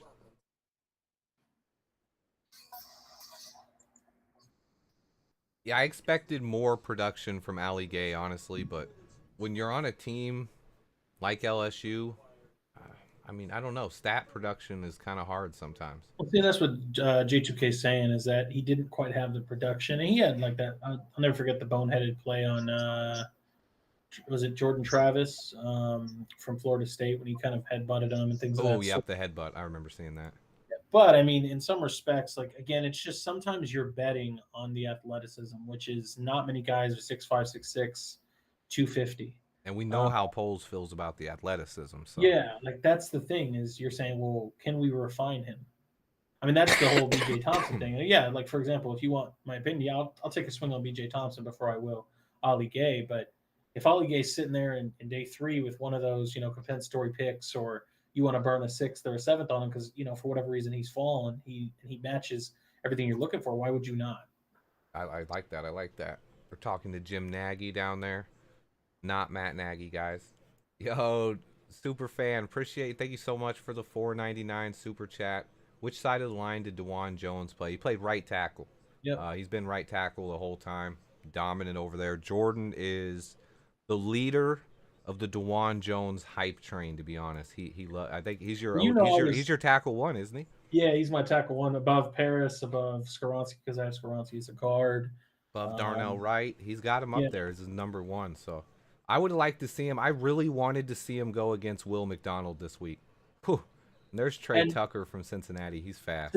To be fair, I don't think you're wrong on that. I think that Will McDonald probably would have given DeJuan Jones trouble. And I know, and I'm not trying to run from that. I think that there's a point to say that if somebody's given DeJuan Jones trouble, can he not? Why would he be your OT1? But to me, I think, again, styles make fights. Yeah. People will tell you DeJuan Jones doesn't move well. And I'm like, yeah, I mean, sure. 6'8", 375 doesn't move like 6'3", 325. Absolutely. But 6'8", 375 moving like that is pretty damn impressive. Yep. That's the thing is I already knew he could dominate people. So, I mean, I loved what I saw day 1. But what I wanted to see from him was handling the best speed rushers and doing it for a whole series, not just one play. Because the only other thing I worry about with him is stamina. I've heard he can get worn out or tired down. Like I haven't watched enough of his tape to really break that down yet, but that's one thing I wanted to see this week. And since he's not going to be able to answer that question, I don't know how much I can really move him up. I wouldn't try him at left tackle. I'd keep him at right. I see like Renewable and J2K saying here, like, would you try DeJuan Jones at left? Even if I'm not as high on Braxton as other people, and that doesn't mean I'm down on him. I just think that he didn't have, a startling year where I would say no competition needed. but I don't ever see a situation where they're looking to replace a promising rookie who started every game with somewhat of a grueling schedule of edges. So I don't think they would ever put DeJuan Jones at left, nor has he had that experience at left. But then to answer renewables thing, is DeJuan Jones a scheme fit? Frankly, he's not. I mean, he's a good athlete for his size, but he's a mauler. He's a guy that can get out in space and move, but he's going to be a better scheme fit in a gap running scheme as opposed to a zone. Yep. Not that he can't, but you're going to look at somebody like Darnell Wright there and go, okay, still got Darnell Wright has every bit of the size needed to play right tackle, and he's a little bit more of, I guess you would say, fleet of foot, a little bit more of a technician. I'm a sucker for traits, and when I look at DeJuan Jones, I joke that he has the touch of death. If he gets his hands on you, the rep is over. Yeah. Just plain and simple. And then he's a refrigerator. He's hard to get around.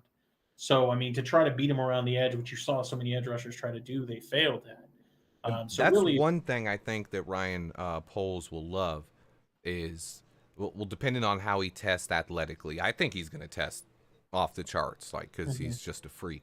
But that wingspan is something I don't know if we've ever even seen in the NFL. No, the joke I made about him, and there's not a good comp for him, because if I tell you the two names and you're like, well, come on, Jordan, that's not fair. So if I tell you it's Daniel Falele, but way better, yeah, it's kind of that. But I don't feel like what I see.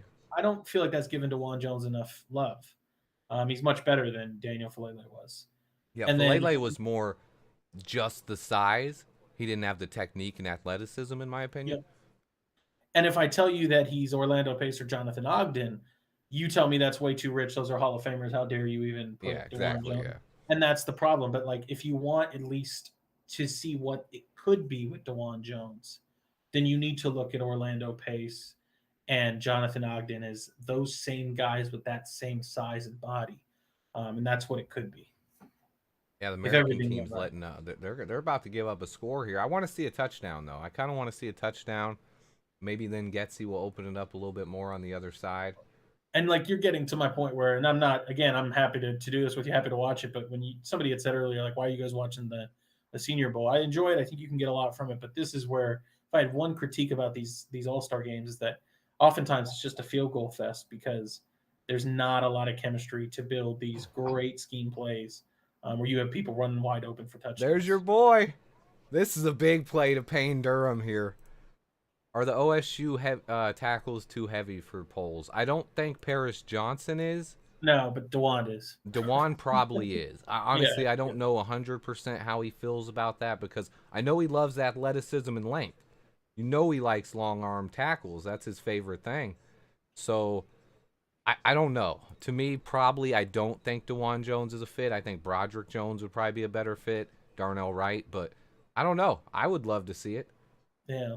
I think they're going to mark Payne Durham out at about the half-yard line here, but it's so funny because not that it's Luke Getsy calling that, but that is the Luke Getsy special. Can we get a tight end on a wheel route? Hey, it is. Hey, you love to see. There's Nelly. They're showing Nellies down there. Yeah. I just want to see a touchdown here. I do want to see.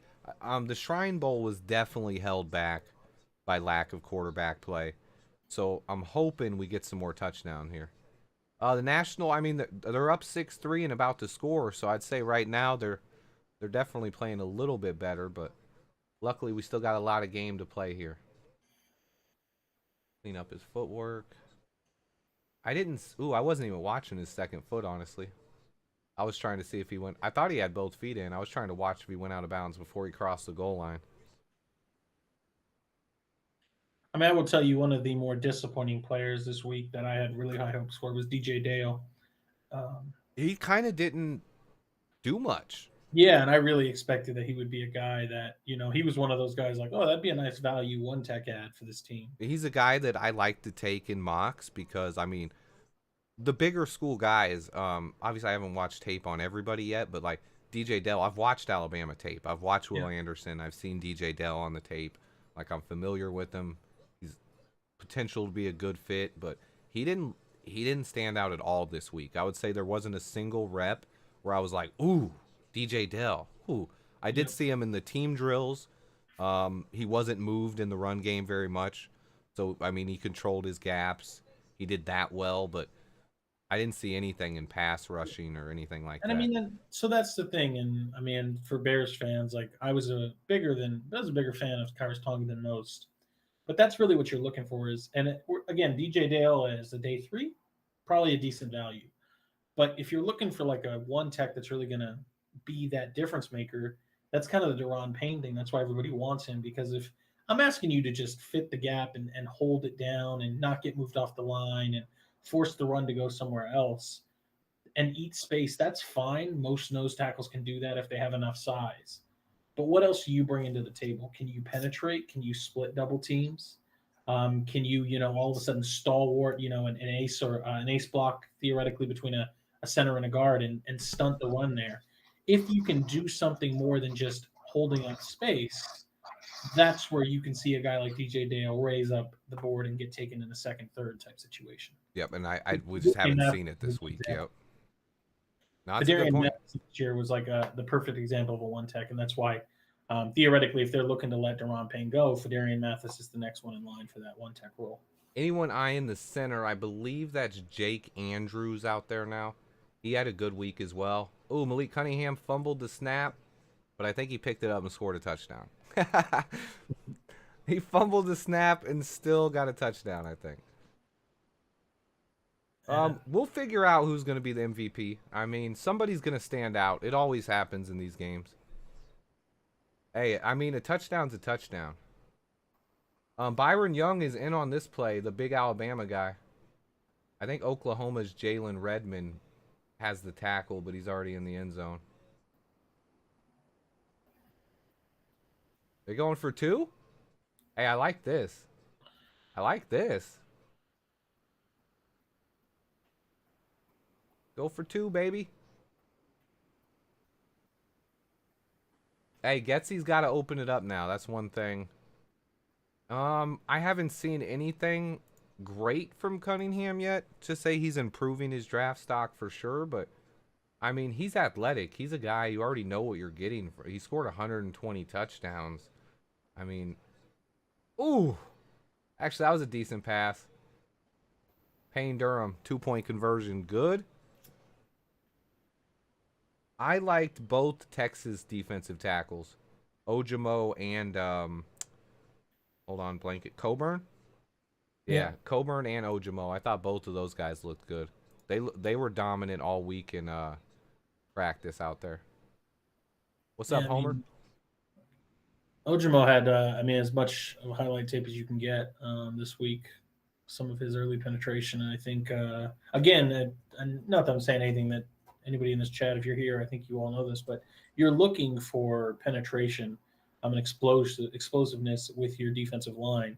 If you're looking for guys that are going to possibly appeal to Ryan Poles and the Bears. So if you see guys causing havoc in the backfield like Ojimo was, then I would absolutely think that that's somebody that'd be considered. For sure. And then, so what's going to happen here, guys? I know we get the ball here, but then there's also going to be a 30-second 2-minute drill at the end of the quarter as well. And I think it's American team's turn for that because National had it in the first quarter. This is something that's new. It was just implemented last year, I believe. I don't remember exactly how they do it or what they altered, but there is going to be some kind of 30-second drive at the end of the half as well. How's Getsy doing? So far, I mean, the American team's slagging behind. They need to pick it up, but it's still early in the game. How high in the draft do y'all think the Bears should go for a linebacker? It depends on who's on the board, but a lot of times you can get good value in that second round because a lot of teams don't like taking linebackers in the first round. You saw it last year with guys like Devin Lloyd fall in the second round. Just off the top of my head, I remember Miles Jack. That was obviously an injury concern. But guys like that, linebackers fall to the second round a lot, but I don't see it really high on our priority list. I'd say maybe third round. Where would you think we would take a linebacker, Jordan? Honestly, I mean, so it depends on the linebacker. If you're telling me like Trenton Simpson fell to the second, or I'm really high on Henry Toto. If he was in the second, I'd like that Ravens pick. I'd be okay with it. But I tend to think you're probably going to see that being a position selected in free agency for emphasis, whether that's Bobby Okereke, Leighton Vander Esch, David Long, Quincy Williams. But if for Like some TJ reason they want, Edwards, there's a lot of yeah, linebackers out there. Yeah. but if they want to draft one, I tend to think you're probably not going to see that till the 4th or 5th round. Okay. Yeah. Like you though, I feel that same way. Is that second round could have a potential gem. Like if Trenton Simpson fell, then I would almost say like, hey, second round, let's do it. But I don't see it happening, honestly. No, I don't either. Somebody will take him to the end of the first. Probably. I mean, yeah, and that's where we're at. Like you start thinking about, and we're talking about Simpson, but it's just any of these players where if you think that there's a team that can take a luxury swing on a player, that's where you're going to see him go. So, for example, Simpson's one of those where he would be taken. Trying to think of some of the other players where it's like, oh no, that guy would never make it to the first round. It's like, well, like for a long time, it was Lucas Van Ness is probably not going to be that. He's not a starter. He doesn't have enough repertoire. And I'm like, yeah, but wait till you get one of those teams at the end that says we just want to take a chance on an edge player because we have not many other holes to fill. Here comes a Mingo catch here. Yeah. Got Mingo with another one. Yeah, McIntosh had a return and the first run there. Any stud 3-tech playing today? Keanu Benton and Adebaware on Northwestern. I actually haven't seen Adebaware out there yet that I've noticed. No. He may have been, but I haven't yeah, obviously I haven't noticed every player that's been out there. That's tough, but yeah. I haven't noticed Will McDonald either. Those are two of the guys that I was really looking forward to seeing. I haven't really noticed. I'm not as high on McDonald as most others. Not that he's a freak and all of that, but I know you probably know this, but there's all these people that see wins on pass reps and all that's great, but so much more of it goes into that, and that he's probably a great fit for a 3-4, not a guy that you want in a 4-3. Yeah, I could see that. I just felt like, man, he was dominant this week. Oh, absolutely. I would have. That's why I really wanted to see him against DeJuan Jones. The guy out there right now, it looks like Andre Carter's in at right end. Not doing much. Oh! Who's that? I don't know who that is. Oh, that's Brooks. Oh, my goodness, he's a beast. Yeah, Benton was in there right now fighting a double team and didn't do much. Brooks is a baller, man. I don't even know what to say about that guy. He's that's Carl Brooks from Bowling Green. Yeah, Bowling Green, right? Yeah, he was really good all week. He was better than Clark because I mean, you noticed Clark earlier when he made a good play. He was the other big nose tackle, but Carl Brooks was better all week. What do you think of Lucas Van Ness as a 3-tech? Thanks so much for the super chat. I'm gonna pass this one to Jordan. He has studied way more tape on Lucas Van Ness and honestly is really high for him. I'd like to hear this as well. Yeah. I mean, I think that Van Ness is a guy that has the ability to play inside. They've actually played him inside in that Iowa defense. But he's another individual that I think it's about where can we maximize him. And I think he's better fit as a defensive end who can really fit the run and contain on the outside. But yes, if you wanted to bump him inside in like a NASCAR package or make him a mismatch, if you can find a way to get him one-on-one with a guard, I think he can absolutely overpower them. But it's not something where I would want to say, let's make him a 3-tech full-time. I think he's better off at end. That's where I was going to clarify that there. I was like, so you would say he's a guy who could probably move inside on some downs. Similar, I mean, we moved Dominique Robinson and Travis Gibson inside on third exactly. I wouldn't have hesitation about it. There's not like, oh, man, will he be able to hold up? But you don't see him as a full-time 3-tech. Correct, yeah. Okay. He probably could, but it's like, where is he going to be maximized most? And I don't think that inside is where he's best. Yeah, gotcha. And that was like the whole Yoshivas thing, which is that, sure, if you want to put him out there as like your X receiver and he's running, or I guess even a Z where he's running all of these tight, hard, tough routes, you're not going to see him be the guy where if you get him the ball in space or throw go balls to him or things of that sort, where he can use that speed, that long speed to get by. Gotcha. The thing with Van Ness is I think he's going top 15. Worst case scenario, he'd be gone by 20, and I don't see the Bears. I don't see us. Oh, Ronnie Bell with a big catch, and he gets out of bounds. This is a big one. This is probably the best catch of the day so far. It's not super deep, but it's a Runs a nice route on the sideline here. Malik Cunningham. So like you will probably hate this idea, and it would never happen. But you Ooh. know, you get all these people going, let's trade down to 4 and let's get these picks with Indy. Somebody a while ago had floated, what if the Titans moved up to 1 and gave the Bears Jeffrey Simmons? And to me, like if you could move back, swap with the Titans, get Jeffrey Simmons, maybe you can get like a future first, and then you wanted to take Van Ness at that 10 or 11 spot, I'd be totally okay with it. I could That would see be my that. deal. Something like that, yeah. That'd be awesome. I think I was talking to this. Someone asked me what I thought about the trade down scenarios because I did a realistic trade video not too long ago, but I do think it's changed a little bit since then. I think the D'Amico Ryans hire in Mhm. Houston, a lot of people think we're just going to swap down to Houston first and then make a second trade.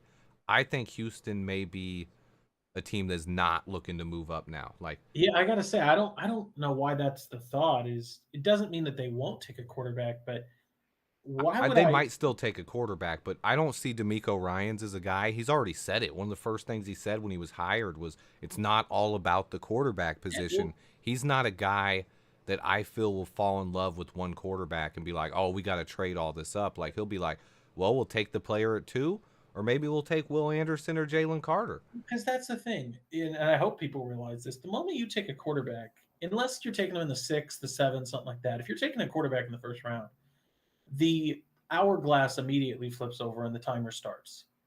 And it's a question of, okay, when is he going to play? When is he going to start for you? What's the timeline? Is he developing? What's going on? Why isn't he playing yet? And even in the most moribund situations, like what was going on with Pittsburgh, where they had Mitchell Trubisky, signed him to a deal where he was able to just kind of be an intermediate quarterback. And even with Kenny Pickett, who's not a quarterback that's going to light your hair on fire, there was still a timer of, okay, when are you going to insert Pickett over Mitch? And that's the problem. If you're the Texans, why would you want to start that timer to where I have to play a quarterback? I have to see if he's the guy. And if guess what? If the quarterback's not, it falls on Casario and D'Amico Ryans as you guys picked the wrong guy. It just doesn't make sense. That's true. I think there's definitely a chance now. I think the obviously head coaches aren't the guy pulling the trigger in the draft room, but for people to think a brand new head coach isn't going to have some kind of input into this, I don't think they fully understand the process because most GMs they get with the coaches, especially if it's a brand new coach. I mean, if it's a Mhm. coach that's a lame duck that you might be firing. I mean, we heard about Ryan Poles doing it. He didn't, or I'm sorry, Ryan Pace didn't tell John Fox Yeah. that he was taking Trubisky, but that's not how good organizations work. Good organizations, you need that collaboration between your head coach and your GM, and your GM isn't going to bring in a quarterback that your head coach doesn't want because Yeah. that's not how you win in this league. That's the start of dysfunction. I think it's very possible they do take a quarterback, but I think with D'Amico Ryans at helm now, I think it definitely improves the chance that when he talks to the GM and the GM's like, "Hey, I really like this quarterback. Should we go up to 1 and get him?" D'Amico's opinion is going to be, "No, we stay right here and take the Yeah. best player available." And And I gotta tell you, don't be shocked if it's one of those defensive players. yeah, I think it's possible it could be a quarterback, but if a team does trade up to number 1, I don't see it being the Texans anymore. And I think whichever team does, if they take, there's only one quarterback the Texans like, and they take him, then I expect the Texans to take Jalen Carter or Will Anderson and Mhm. throw a wrench at everybody. And then you're at a situation where you're hoping and praying the Cardinals don't take a defensive player, I'm which still, actually, I think I have a different perspective on that. I okay, think, just like you said earlier, where you think polls might view Will Anderson, or you said about Will McDonald, but I'm thinking similar with Will yeah, Anderson. much He's a much guy better who might in a three not four. be a full time defensive end. Yep. However, if we're at pick 5 or 4, I'm sorry, and Anderson and Carter are off the board, I think Poles pulls the trigger immediately on Tyree Wilson. Yeah, I mean that makes all the sense in the world. Tyree Wilson is a guy I really like. It's just some of that becomes like, for example, if you were to ask me, would I rather have Tyree Wilson at 4, or if you could move down further and have Lucas Finesse, why not? And that's where I'm at. And I get it. Tyree Wilson is a freak. He's a big body, athletic. can wreck the game from the DN spot. The way I came across Tyree Wilson is I thought, ask that man to put another 15 to 20 pounds on and become DeForest Buckner at 3-tech. Oh, yeah. Um, Okay. so that was kind of the idea that I had for Wilson. But unless that's your plan, I would rather have Vanessa at the end. If you want Wilson for DN, give me Vanessa. But if you want to ask Wilson, put on another 10, 15 pounds, become a 3-tech in the way that Javon Kinlaw, Arik Armstead, DeForest Buckner, if it's in that role, absolutely. That's one thing where my thing that I want to do the most is I hope a team like the Texans or the Panthers, or not the Texans, I'm sorry, Titans, Panthers, Commanders, a team that's outside of the top 5 blows us away with the trade package. That's what I want. I want multiple firsts. I want multiple second-round picks.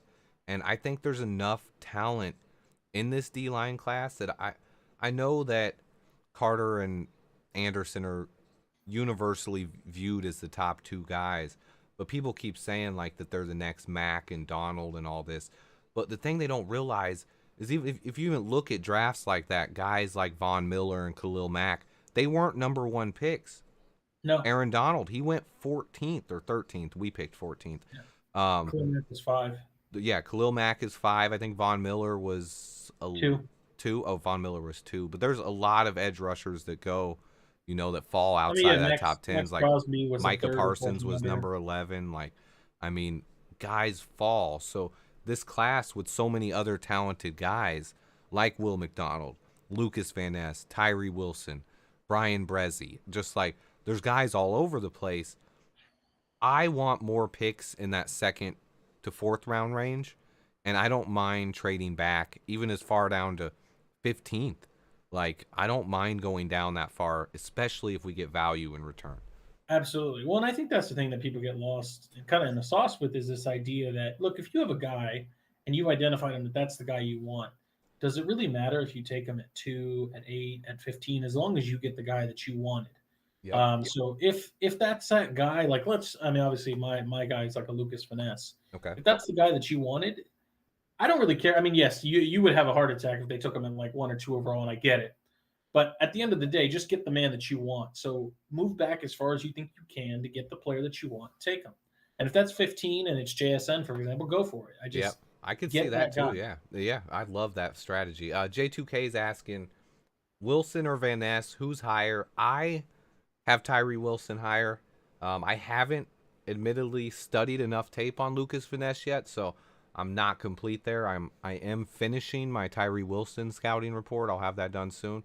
But I'll give it to Jordan here for just a moment, because I do have to use the restroom really quick. Yeah, no. Anyway, to answer that question, I mean, I think J2K, you're saying Wilson or Van Ness, which is higher. It's how do you value them? Like I said, if you're putting them both at the end, I'll personally take Lucas Van Ness for what he can be. I think it's not that Tyree Wilson can't play an even front. It's just that Lucas Van Ness is going to be stout against the run to start, which is what I think you saw this defense really care about. It's what they struggled with.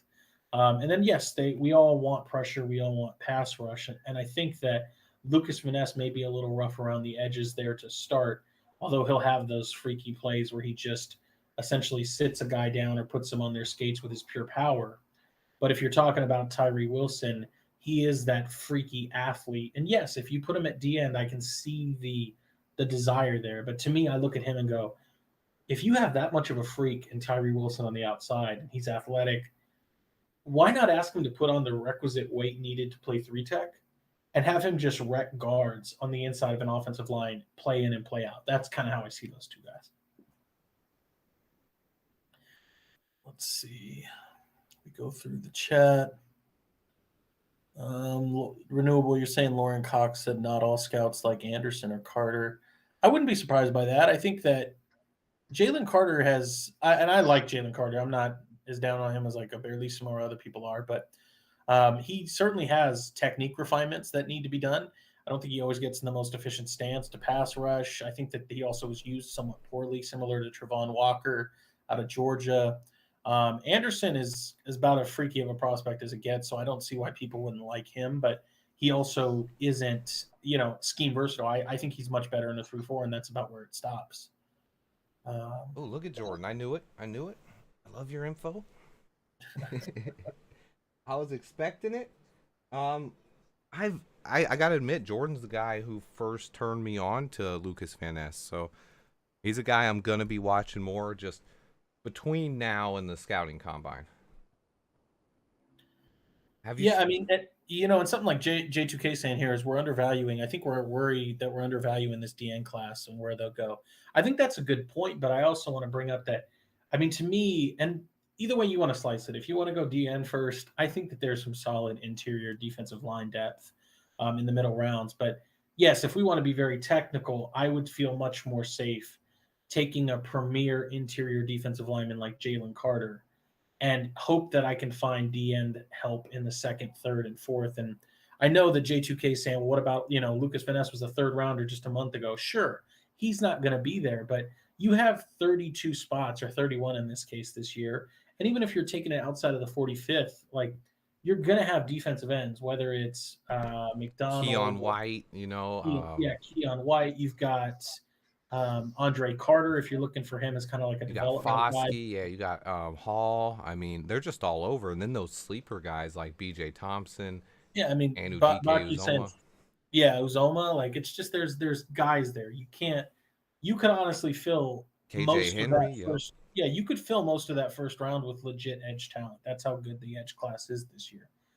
And I But then think that again, could lean towards some teams though, saying, "Oh, I don't need to take this edge in the first because I can yeah, get an edge in the second or later." And some of these guys might fall. Can you absolutely. guys explain why Keely Rango fell so bad? Um, I don't think I'd love he's. to I hear don't your. think I he's would love to fell. hear your thoughts on him. I I never had him as a top 10 prospect like some people do. I had him as a first round guy. Um, if he has fallen, which I don't think is really the case, I think one thing is a lot of people have Devin Witherspoon rising and have him as the top corner. I think he got Mhm. slept on a little bit. Obviously, a lot of times those Georgia and Alabama guys, they're going to be in the preseason top 10s because they're the biggest names. Um, I haven't watched enough tape on Keely Ringo because I'm not really evaluating this corner class as hard. But I mean, he's a good player. I expect him to be a first round pick. What are your thoughts on him, Jordan? Yeah, Kalen Ringo is a very interesting prospect to me. I think that he is. You want to talk about scheme specific? I need him in a cover three, Carol three system where everything is played top down in front of him. Ooh, I mean, I just don't. Here's the thing: it's not a bad thing, but when you are 6'2", over 200, you are not going to move as silky smooth as some of these corners that are a little bit more slight or smaller, but are very athletic. So I think he's a heady player. I think he's a great player, but I think that he's much better playing off and into a deep third where he can analyze what's coming downfield at him, as opposed to playing up, sitting in press, trying to trail receivers. Because I don't know if he's able to oh keep yeah, up in the hip pocket. we didn't even mention Zach Harrison. Yeah, it's another guy. Yeah, and I love Zach Harrison. Right now, obviously, all the guys that are at the Senior Bowl, those are the hot names. I'm seeing mock drafts on Twitter where guys take Jalen Carter first, and then every other player selected is a Senior Bowl guy. So I mean, these names are obviously the hot right now, and Zach Harrison not at the Senior Bowl is. I mean, some of these guys are gonna, in mock drafts and stuff, they're gonna fall behind these hot Senior Bowl names. But the combine's coming soon. When these guys weigh in and run their 40s, they're gonna pop right back up. So Well, see, like here's the funny thing, like, and we don't have to go through it all the way, but I figure it's halftime right now. If we're just looking at the edge class, I can kind of give it to you in the way that I have it ranked. Which okay. the way I'm looking at it right now is obviously Will Anderson's my edge one, and again, this is scheme agnostic. If you it's a 3-4, 4-for-3, it doesn't matter. Okay. So I have Will Anderson as my edge one. After that, I'm looking at Lucas Van Ness as my edge two, BJ Ojolari edge three. If we're looking down further there, I have I'm really high on Isaiah Foskey, so I'd say he's my edge four. Zach Harrison, edge five. And then you start getting into that Will McDonald, Derek Hall, Felix Onudike Uzoma, Nolan Smith, Miles Murphy. I Ooh. know I'm much lower on Miles Murphy than most. And of course, you're probably like, where was Tyree Wilson there? I look at Tyree Wilson like I want him at three. I want him at the three tech, so I'm not including him there. Okay, But you got him at 3 tech. Okay. yeah, because again, like I said, is he can play it, but I'm looking at it like where, again, maximizing skill. Where do I think he'd be best? Ask him to put on a little weight and rep That's guard tomorrow. interesting because yeah, Tyree Wilson definitely has that frame that he could be a 3 tech. Super fan, thank you so much for the super chat. I can't talk. The meat of this draft is in the middle round, stack up on the 2nd to 4th round picks. I love that too. And one of the reasons why the Panthers are one of my favorite trade targets is they have 2 2nd-round picks and 2 3rd-round picks from that CMC trade. So, I mean, give us all those picks. And I got to tell you, that's the one that seems like everybody wants to talk about either the Colts, which I do think the Colts are an option, and you talk about the Texans, but the Panthers seem like the most likely. You have an owner that's hungry to win and is very rash and impatient, at least outwardly it appears that way, and is willing to do whatever. And he said it, I mean, openly, whether it was on like the Amazon All or Nothing show, but like mm-hmm. your team goes nowhere without a quarterback, and he understands you have to have a quarterback. So I think they're done playing around with Sam Darnold, and sure they have Matt Corral in waiting, but you can't wait to see if that's your guy. And, he's a guy who can compete, and if he turns out to be that yep. guy, fine. But yeah, they also, and I mean, Frank Wright's a good pairing. Yeah, you were just Frank Reich's not going to go. Yeah, let get another veteran. Like I don't he's like, that. Hey man, my whole coaching career right now has pretty much been ruined by bum quarterbacks. Let me get a guy, like, you know. So yeah. I think they're a perfect match, and I think Carolina's a team that really wants to come up. And I think even if we miss out on Jalen Carter going back that far, we're gonna have so many other picks to make up for it.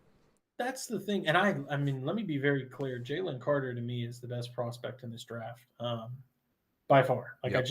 He's the guy I want if we stay in the top 4. If we go out of the top 4, though, it gets interesting. Will Anderson is by far the best edge prospect, and I'm not even telling you that Jalen Carter is leagues ahead of him, but to me, it's about positional value. And we just talked about how strong an edge class is and how many edges, even in the league, if you just look around at edges versus truly dominant interior defensive linemen, there's a disparity there. Yep. For every Chris Jones or Aaron Donald, there's Nick Bosa, Myles Garrett, Max Crosby, Joey Bosa, Khalil Mack, Von Miller. Then, you brought up a good point then. So, because since you have Tyree Wilson at 3-tech specifically, what are your thoughts on 3-tech in this class? Because to me, then, if you view him as a 3-tech, you got Jalen Carter, you got Tyree Wilson, you got Brian Bresee, you got Keanu Benton, and Adewale. That's 5 really strong prospects there.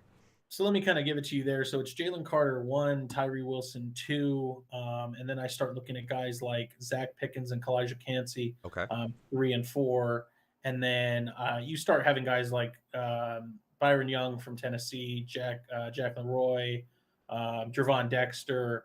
Mozzie Smith is a 1-tech, but I actually think he's so athletic. I wouldn't mind seeing him at 3 if that's. I said that same thing. I think he could play either spot. Like, especially, I think the perfect spot for Mozzie Smith is we bring him in as our 3rd defensive tackle and let him play either one. But I love that guy, yeah. But you didn't mention, I didn't hear Brian Bresee on there, did I? I knew you were going to ask that. Okay. I literally was getting right to it. I knew you were going to ask that. So where I'm at with Bresee is that I think he's best as a 5-tech.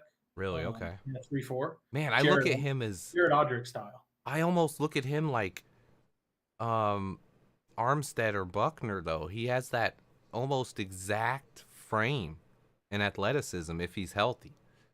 Yeah, well, and that's the whole thing too. Is he healthy? Yeah. Like the medicals are going to be big for him, and that's just what's kind of fun about this class is that Tyree Wilson could be a damn good D-end.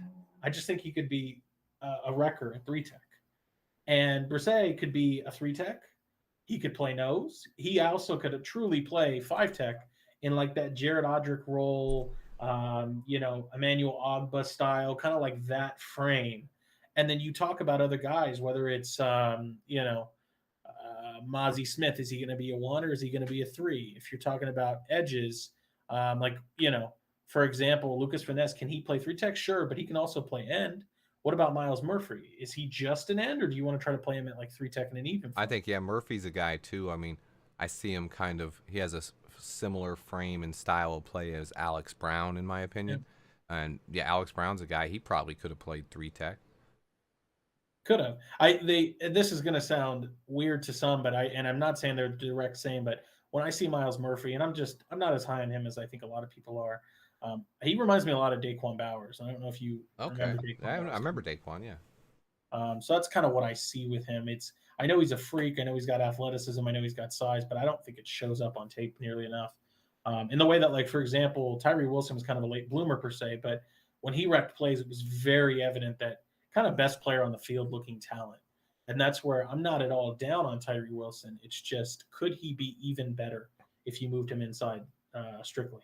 Gotcha. And then you didn't list Ika there either, but that's because he's a nose, right? Yeah, he's a nose. Yeah, gotcha. He's a nose. Yeah, and of we were course, just doing three techs, but I just wanted to clear that someone asked about him in the chat. So, and there's somebody, I mean, like something that we were kind of talking about earlier, but Adebarwe from Northwestern, he's a guy that. Wait, you didn't say him or Keanu Benton, did you? No, I didn't. And those are like my tier 2 guys, which is like not a. Where bad do you thing. think they go? Third. You think Adebarwe lasts to the third round? I do. I think after his Senior Bowl week, he doesn't. So the thing is, it's not a hard sell because I'm really high on him. And he's another example. Can he play outside or inside? I think he can play both. But it's somewhat of a very specific skill set because of his size and because of his length and kind of his inside-outside versatility. He's stout at the point of attack, but he's not some like dynamic edge rusher.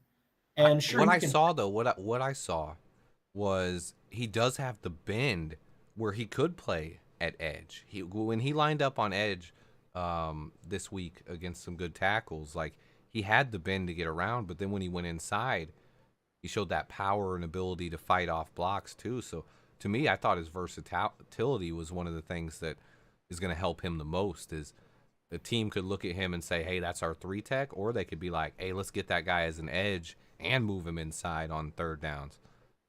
Yeah, and I mean, you have like J2K asking her, like, what's your take on Cansey going 10 or 15 overall? I don't think Cansey goes that high. And you want to talk about like an explosive game wrecker. Like, I've seen him, I think there's a chance he goes high. Maybe. I would hope so. I think his tape warrants it. And maybe I'm totally dismissing size here, but like to the point of Adebarwe or even Cansey is that when you look at examples of those guys, typically they don't go so high in the draft, whether it be Sebastian Joseph, like we're talking about Adebarwe here, Sebastian Joseph Day, Morgan Fox, John Franklin Myers, God, who are some of the other ones? Fadakasi, like some of those guys that Fadakasi's a bit bigger, but you have some of those guys that are DNs that are kind of tweeners. Yeah. Where do they fit? And like I said, I'm really high on him as a guy that can just wreck people at 3 tech with that arm length to lock out and stack and shed. But that's still somewhat of a specific fit. Who wants to spend a top 60 pick on that? Us. Yeah. Hey, that Ravens pick, if Adebarwe is on the board, I'm gonna say it right now. Like that, if we take him with that Ravens pick, especially if we have another earlier second round pick before that, where we can kind of, take best player available and then into the second round, or I mean even at the beginning of the third, because we picked 2 times and like 10 picks there. If we could snag Adebarwe with either one of those picks, like that'd be huge in my opinion. Yeah. It's funny because now we got Bijan talk in the chat, and I love Bijan, and I see J2K saying he doesn't think that he's the generational talent that everybody else does. But yes, if you want Adrian Peterson, I don't think Bijan's that, but Josh Jacobs isn't too far of a stretch. Okay, so super fan, another $2 super chat. Thank you so much.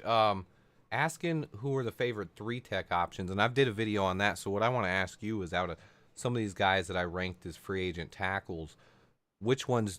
So first will be Daron Payne. Obviously, he was my number 1. I think he could play 3 tech or nose. I think he's probably better at nose, but I do think he could play 3 tech. And then Draymond Jones. He was one of my top ones. I like Greg Gaines. I had Greg Gaines listed on there. I like Tier Tart. I did not have Tart on there, but I've been studying him more since. You think he can play 3 tech? I think he can, yeah. Not sure if that's his best. I mean, we're kind of talking interior DL here, so if it's 1 or 3, I mean, wherever you fit him, we have a need at both. That's the beautiful part about where the Bears are at, is you can kind of stick anybody anywhere, and there's a need there for the most part. That's why I think we're going to bring in 2 or 3 defensive tackles anyway. So that's one thing where I'm happy. The talent in this draft class matches up with our needs really well, which is one reason why I don't know if Poles views Carter and Anderson as the top 2 guys like that. But there's just so much that's going to happen over the next couple months, man. I'm excited. I'm glad to have you on talking today. They are talking about Bijan in the chat a lot now. So Yeah. I am a big Bijan fan. I think he goes to the Cowboys. I think Cowboys take him in the first round. That'd be interesting.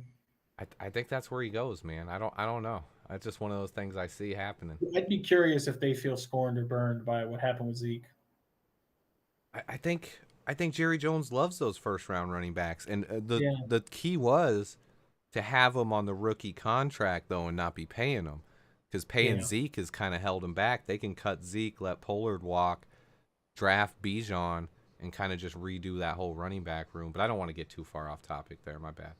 No, you're good. Who do the Bears take at 9? So if we traded back with the Panthers at 9, I think the number one option would probably be Tyree Wilson, but I think he's gone.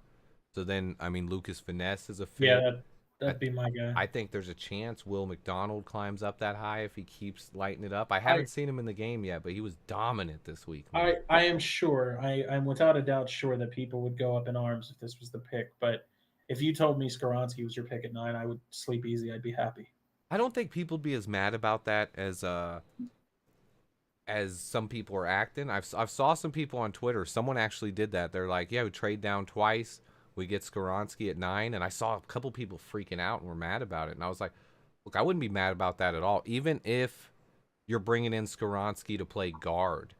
Well, that's, to me, he's my guard 1, and that's what I want him. I don't want him to come in at tackle. And I saw a lot of people saying he's not Quentin Nelson. He's not Quentin. He doesn't have to be Quentin Nelson, but I do see him as a guy who could potentially be that good.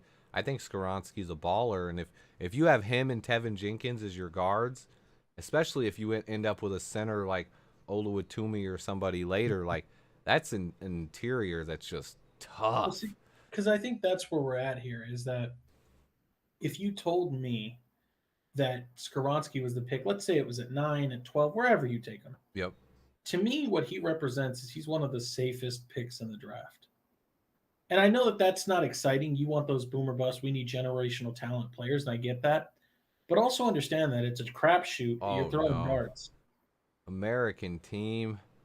Yeah. They're falling apart. The running back I had rated as the lowest guy on my board coming to this one was Kentucky's Chris Johnson Jr. Chris Rodriguez, I'm sorry. Yeah. I said the wrong last name. He just didn't do anything special this week. On this play, Max Dugan falls down trying to hand it off to him. And then he has Lonnie Phelps all over him right when he gets the handoff. And he ends up fumbling the ball here, and it's going to be national team ball as we're back in the second half. Oh, that's a good question. Where do you think JMS go? Oh, he said I was thinking of JSN was my question, but JMS, I think he goes early second. Where do you think Jackson Smith-Njigba goes, though? 20 to 30. Okay. 20 to 30.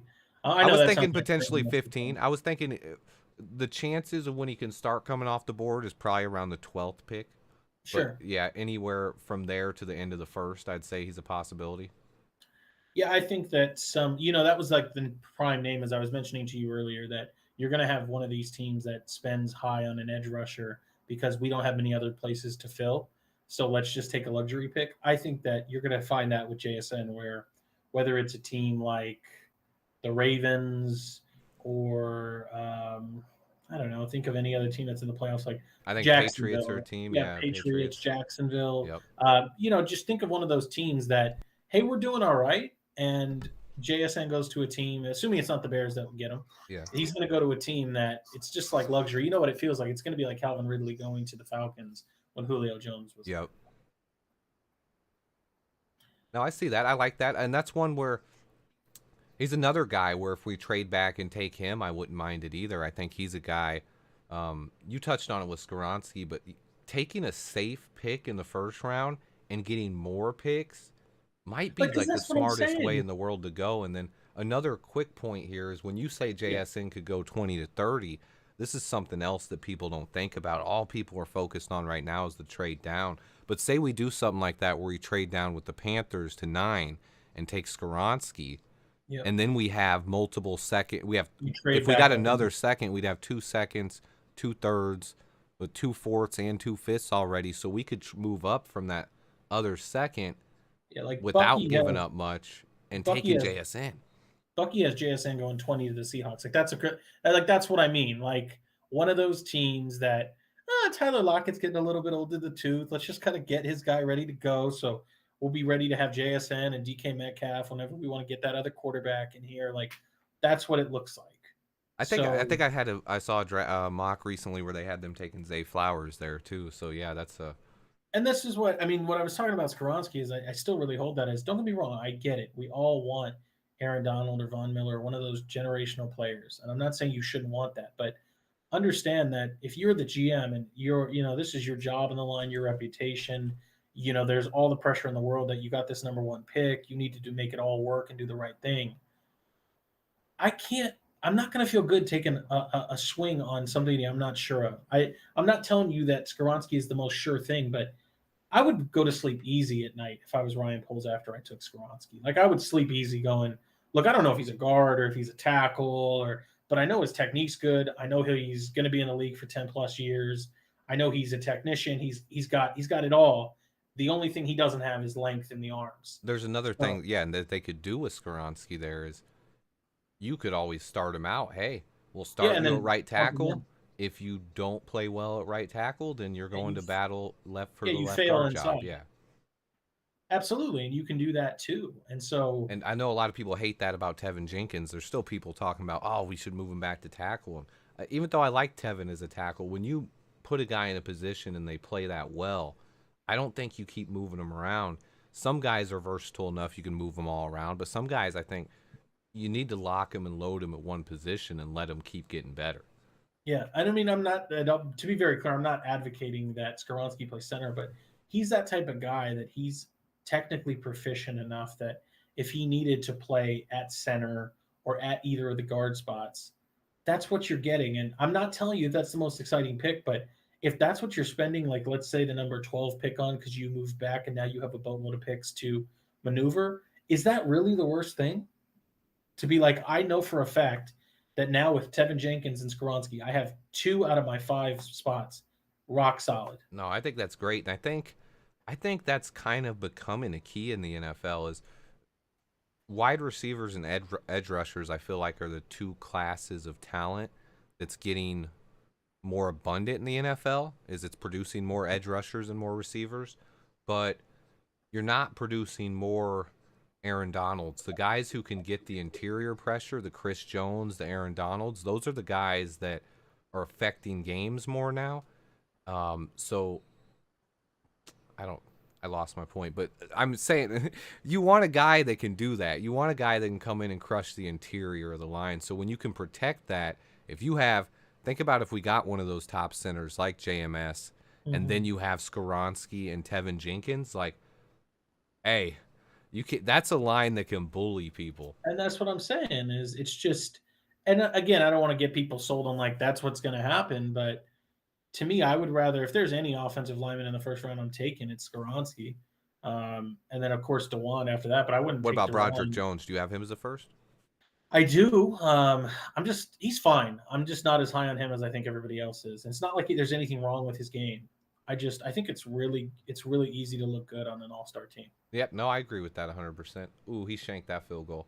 Super fan, another $5 chat. Much love. We could easily have 80% of our lines built by the draft with our cap space, and we'll be drafting a starter or 2 in depth. That's very possible as well, yeah. And I think that's where it comes down to free agency, whereas if we get a guy like Daron Payne or Draymond Jones, or even we sign 2 defensive tackles and don't take an edge, then maybe in the draft I would lean more towards Will Anderson or Tyree Wilson. I think that's a big part of it is what happens in free agency. Well, and that's the part that I know it's not fun and nobody really wants to deal with that, but we can talk draft all day and night, and I don't mind it. But until you see what happens in free agency, you're missing a big piece of the puzzle, is that's so informative to how the team is going to build or try to build in the draft. It looks like JMS. Okay, it looks like the American team has brought their first team line back out there. I see Avila. I see JMS. I see Darnell Wright, Osiris. All right, we want American team to put together a good drive here. This is J2K saying Ali Gay had that nice sack, and that's where it's like, yeah, the production wasn't there. But that's what I'm saying is he can pop off at any moment. He's got all the tools. Who that they circled the bottom? Is that Foskey or no, that's Carter, I Carter. think. Yeah, Carter. Yep. Oh, Carter. Oh, he almost had it, but Dugan broke away from him. Oh, he tumbled kind of funny there. That was Andre Carter. You like the athleticism and speed he's had it. He's a guy who, the reason I like Carter so much is he can, once he gets in the weight room, I think he can be a problem. Yeah. No, absolutely. That's what we were talking about. I think that was one of the first things we were discussing because it's all there. It's just he needs to put on the weight. And so I don't know how long you want to redshirt him for. Yeah, exactly. 3rd and 8. Big play coming up here. Open to see. I see Dontavian. No, I see Jonathan Mingo out there. I think that's Xavier Hutchinson and Rashee Rice up top. Gonna check down to Spears. Come on, Spears. He did not get the first, but I think Getsy goes for it here. We need to see something here. It's a real bummer that, and I'm not trying to diminish Max Duggan or any of those other guys, but it's a real bummer that you're not seeing some of these receivers pop off because of the quarterback play. They're talking to Getsy now. Let's see what he says. He's going for it on 4th, I could tell. Oh, he's letting the offensive coordinator do it. Oh, okay. All right, Getsy. Yeah, I saw Carter lift up the LSU quarterback. I've seen about all the tape I can watch on Carter. Ooh. Is that Wicks? That might be Jalen Wayne. I think that's Jalen Wayne with the reception here. Dugan just fires one in there for a first down. That was actually a nice pass. Fired that through some traffic. It looks like Getsy's eating peanuts. He's definitely got something in his mouth, though.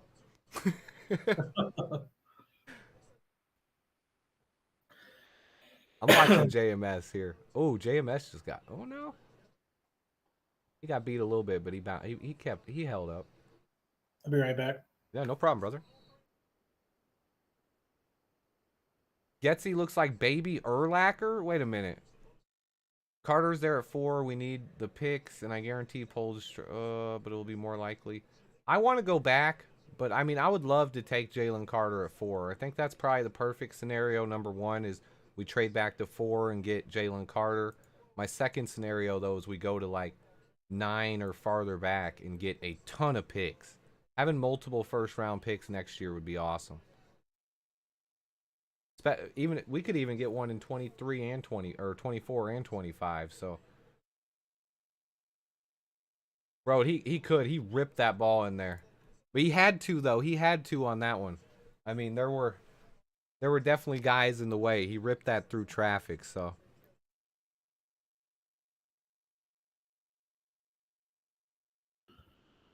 All right. welcome back, Jordan. Yes, sir. Thank you. Man. Getsy's out here just chilling. Hey, Getsy's letting other guys run it, bro. He coached hard all week. Getsy's just, oh my goodness. Osiris Torrance just got the tackle there on this next play. Hey, that's his best stat. So Osiris Torrance, a guy I'll mention really quick. He's a guy that coming into this, I had rated as probably my top interior guard. A lot of guys have him going in the first round. He didn't dominate in one-on-ones, in my opinion. I saw some people on Twitter say he dominated all week, but that's not what I saw. I thought he played pretty well. He bounced back, but the first day he was outside at tackle, and he got abused. Andre Carter beat him. Everybody was beating him. Foskey beat him. But he played better inside at guard, but he's definitely not a tackle. But what do you think about him? Well, it's funny because I told you if you see Skoronski as a tackle, then yeah, absolutely. Osiris Torrance is your guard 1.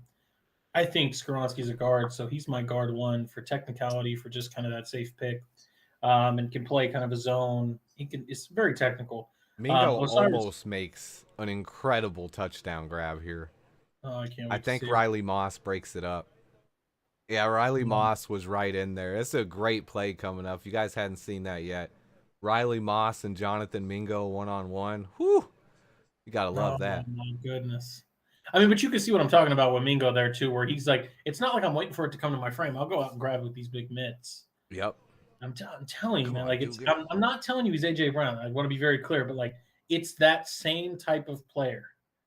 He's big for 6'1" and tries to bully DBs. Oh yeah, and that's where when I say sometimes when you say those school ones, a lot of people say it's lazy, but Yeah. I see a lot of AJ Brown in his game. Like maybe not as explosive, but he's that similar big body. He's gonna go up and get it. He's physical. Which is why, in many ways, I'm like, so because here's the thing: if it's Xavier Hutchinson, if it's Yoshivas, if it's you name them for me, Rasheed Rice, any of those other guys, Dontavian Wicks, Dante Demas. If it's Oh, what happened? he threw a shot on 4th and 10 to Yoshi Voss, but he overthrows him. Man, Because that's the thing is, if you talk about any of these receivers, I'm with it. But like, if you want to, Swift, we can go through them all. My thing is, you want your wide receiver room to look kind of like a basketball roster. you'll see it on However, this next play. What you'll see here is Yoshi Voss. He has good release. He stacks and shed. I think he's got Caillou Blue on him, who had a great week. how does And he gets the separation, but yeah, Dugan overthrew it. That should have been a touchdown pass, in my opinion. yeah. But so that's the thing is, if you want to go through the receivers, we can. But I like my wide receiver room to look kind of like a basketball roster with different archetypes. We got small forwards, power forwards, speed guys, point guards. So when I think of it that way, to me, all of these other guys kind of already match something that the Bears have. Okay. I don't particularly think the Bears have a Jonathan Mingo skill set in their wide receiver room. You don't think that's Claypool? No, because Claypool's 6'4", 240. Okay. Yeah.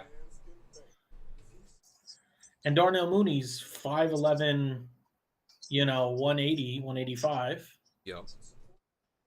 And What about JSN though? So you think we need a slot guy like JSN, or do you think we need a guy like Jonathan Mingo that's more of a possession receiver? no, I think that and so here's the way that I think you have to do it. Either you don't believe in Chase Claypool, which that's not me. I think he can be your X. But if you don't believe in him, then he becomes your power slot and you need an X receiver on the outside. Or if you're like me and I think Claypool can be that X, I want Mooney as my Z, and I need a receiver that is in the slot. And I respectfully, I just don't think Valus is that guy. No, I think, and that's where I think Valus would fit as the 4. But Yeah, if you got someone like Jordan Addison or JSN, I think they'd be the perfect slot guy. correct. Okay, yeah. But now here's the thing: if you get Jonathan Mingo in the third or the fourth, and he's now your power slot that is 6'1", 220 with good speed, and is just bullying receivers, or excuse me, DBs over the middle. Why is that? That's a guy that you don't have on your roster right now. Okay, and then I'm gonna grab a drink really quick and then turn Yep. my cam back on. My last question then is: so out of these other guys down here, the Jaden Reeds, the Trey Tuckers, the Tank Dells, which of those guys fits best as the slot guy outside of JSN and Jordan Addison? Well, I mean, obviously, to me, when you're talking about, and I don't get me wrong, I have all the respect to JSN, but I'm a Josh Downs guy. So if you're talking about slot receivers, I've got it kind of JSN, I guess. I really like Josh Downs, but Josh Downs, JSN, Zay Flowers, you start getting into some of these guys like Tank Dell. So to me, there's a lot of room above some of these guys at the Senior Bowl for slot receivers. But there's obviously some of those guys here as well. Okay. And then let's see. Yeah, Downs was a guy I kind of forgot about for a minute. I still have him in my top 5, but hey, Yeah, I mean, Downs, real quick for the guys hating on Getsy, he is not calling plays. He's not the play caller. He's the coach today. He's the head coach. And then Tank Dell's not playing. We have not seen him at all. I don't think he's playing. Yeah. Tank Dell, to me, it's funny. I had a comp for him the other day, and I'm trying to remember what it was. I see KJ Hamler with Tank Dell personally. That's the guy that comes to mind. I can see that. He's got more speed, I think, or more explosion at least. He's very explosive when he moves. Yeah, Kayshon Bouttie'd fit as a slot too. I forgot to mention him. Good call. Yeah. That's a good one as well. To me, he's far too inconsistent, and I know the highs are high, but you want to talk about like the Skoronski being a safe pick. If you're telling me I'm spending an investment on Kayshon Boutte, I can't help but think that it's either going to go one of two ways. It's either going to be a massive success or it's going to be a massive bust. And that's not the guy that I want to spend one of my higher picks on. I just can't do it. I mean, to me, it depends where he goes. I've seen some people saying he's going to fall to the 3rd round. If Boutie's there with our first pick in the 3rd, That's something I'd jump all over just because of the upside. Sure. I don't know, like you said, he is a guy who maybe it doesn't work. He's a guy who could be a bust, but I think he has tons of talent. I think he's a guy who maybe it's a personality fit where maybe if he doesn't fit with us, he'll go fit with someone else, but where he's going to fit somewhere. But I think he's really good. Yeah, it's interesting. I mean, in some ways too, and this like he's a perfect example to me. And I'm not saying he's Velus Jones is Boutte, but they're similar players. Really? Hmm. Well, yeah, I mean, they're these slot receivers. They're 6 foot. They've got some weight on them. They're explosive yak targets where they can make plays after the catch. Hard to bring down, fast. I guess you could say, like, what do you want to call them? Explosive or shifty. So it's one of those things where it's not a bad thing, but that's what I'm saying is I want different archetypes in the room. And so if you're telling me you're getting Boutte, I'm like, well, that's just it's a better version of Velus Jones. That's Trey Tucker with the catch there. Yeah, I mean, I see that. I think Booty. I think Don Booty. Burr doing the yearly Amon Ra. Yeah, he's loving Amon-Ra St. Brown. Don just like kind of speaks to himself. He's never in the conversation. He's just kind of hyping his Lions up. Like you'll say, "What's up, Don?" and he'll say, "Detroit versus everybody," and it's like, "Oh, okay, Don, good talk." Yeah, but Booty, I feel like he's a guy. I kind of compare him to JSN. He's a guy who I feel like can be a really good route runner and a slot receiver, or potentially a number 2 receiver. But to me, I think what happened with him, I kind of feel like him and JSN both did so much last year that they said they were ready to go to the NFL and they kind of just took this year off, get preparing for the NFL. Yeah, well, and that may be true, but I personally, it's a personal thing, but that even makes me a little like, it's the whole DeJuan Jones thing. Like, I love DeJuan Jones. I'm not a fan of you saying, well, I had one good day, so I'm not going to continue to test myself. Like, you showed up, you came out here, participate. And that's Yeah, the thing is, I get it. You would like to be able to enter the NFL after your best year. I get it. But that's just not how it works. So if you have another year of college eligibility to play, show up and play. true, true. What was the question, guy? Or who's been the standout wide receiver so far? In my opinion, Michael Wilson from Stanford, throughout practice and in this game so far has played well. Jonathan Mingo's played well. Jaden Reed's looked pretty good as well. So I far, mean, there hadn't been too many chances, though. for what it's worth, and yeah, that's the right way to say it. Is like the quarterbacks just haven't been there. But for what it's worth, I mean, I told you before it even started. Jonathan Mingo's the guy I was excited for, and not that he's had any amazing plays, but he's been consistently given chances and making catches, and almost coming up with that touchdown there. Yeah, for sure. He made a great play. Yoshi Voss got separation too for what would have been a touchdown, Yep. but he's overthrown. They're highlighting Aubrey Miller here. Ooh, oh, they threw a fade to Trey Tucker. I love his effort here. Like he's a little guy. Like Yeah. he's a little guy, and he's going up for that. He doesn't complete it, but I think he's got. I think that's Chartavis Connor on him. Yeah, it's Connor. Jamie Robinson coming over top. Oh, he gets hit in the face. They asked, who would Jordan like to see the Bears take in the first round? Or what do you want the Bears to do in the first round was That's the funny specific because question. the Bears have 100 open spots outside of a very select few. So if it's JSN, Skoronski, Jalen Carter, Lucas Van Ness, Josh Downs, DeJuan Jones. So those are kind of the selections there. Bijan Robinson, I would not be mad at that at all. I wouldn't be mad at B. I think I would want us to trade down to about 20 to take Bijan, or at least 15. And I know that sounds like, well, you can get a running back anywhere, which I understand, but the problem is that that's true and it's not true. You can get a productive He's a special running talent, back yeah. anywhere, yes, but What's up, Buck? the special running backs are worth their weight in gold, and that's what Josh Jacobs is, Saquon Barkley, Zeke when he was healthy, Christian McCaffrey. When you have one of those guys, they're worth that first round pick. Now, I'm not sure about that second contract, but Yeah, you're true. getting 5 years of elite play from a running back if he can stay healthy. Where do you guys think Anthony Richardson's going to go? He's probably the most He's probably the weirdest guy in the draft as far as you're going to get different opinions based on everybody you talk to. Obviously, he has the potential, um, the You're, upside to be a top 10 pick, but I don't know. I'm not telling you this will happen, but you're going to call me crazy. But I would love if the Falcons took him. Falcons could do it. I could see anyone, I especially think once those top 3 QBs are gone.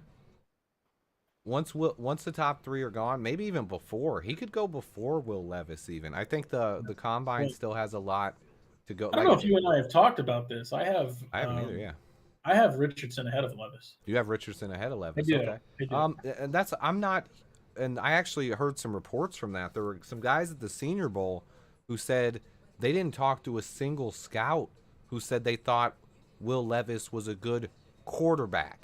And they said he was a good prospect. He has the size, he has good mobility. He's strong. He can take hits. Well, He's got a big arm. But as far as being a quarterback, reading defenses, making good decisions, everybody was a little out on him. So I don't know where he goes. This one probably should hit home to Bears fans. It's a personal thing, but I look at Will Levis and I see Jay Cutler. That's the guy I see. Jay Cutler. I just, Vanderbilt, Jay Cutler, athlete, putting the team on his back where he can, but could never lift Vanderbilt to be anything special. And is a good quarterback in the sense that all the tools. I would have liked to see Levis at the Senior Bowl. I mean, I think he was hurt though. That was for you, Buck. Yeah, I haven't seen Anthony Orji today. I haven't seen him. He's been good all week, but I haven't seen him in the game today. Let's see. Kind of Josh Allen like. Yeah, that's where Zach Wilson. I mean, I compare him to Cutler too, though. I saw a lot of Cutler and Zach Wilson. It's kind of a live gunslinger. I know Jordan's a big fan of Zach Wilson. I am, and I will stand up for him. Do you see some Cutler in him though, or no? In Wilson? Yeah. I see. Believe it, I know this sounds crazy because Aaron Rodgers had a good career, but I saw Aaron Rodgers more than I saw Cutler. I know when I watched him a lot because that was a year I studied QBs a lot because it was Justin Fields' year. We took QB, and I'm not. I remember seeing a lot of Cutler in him. I'm very high on Zach Wilson, and I'm not even telling you I'm totally right. Let me give you one thing. I'll give you both of it.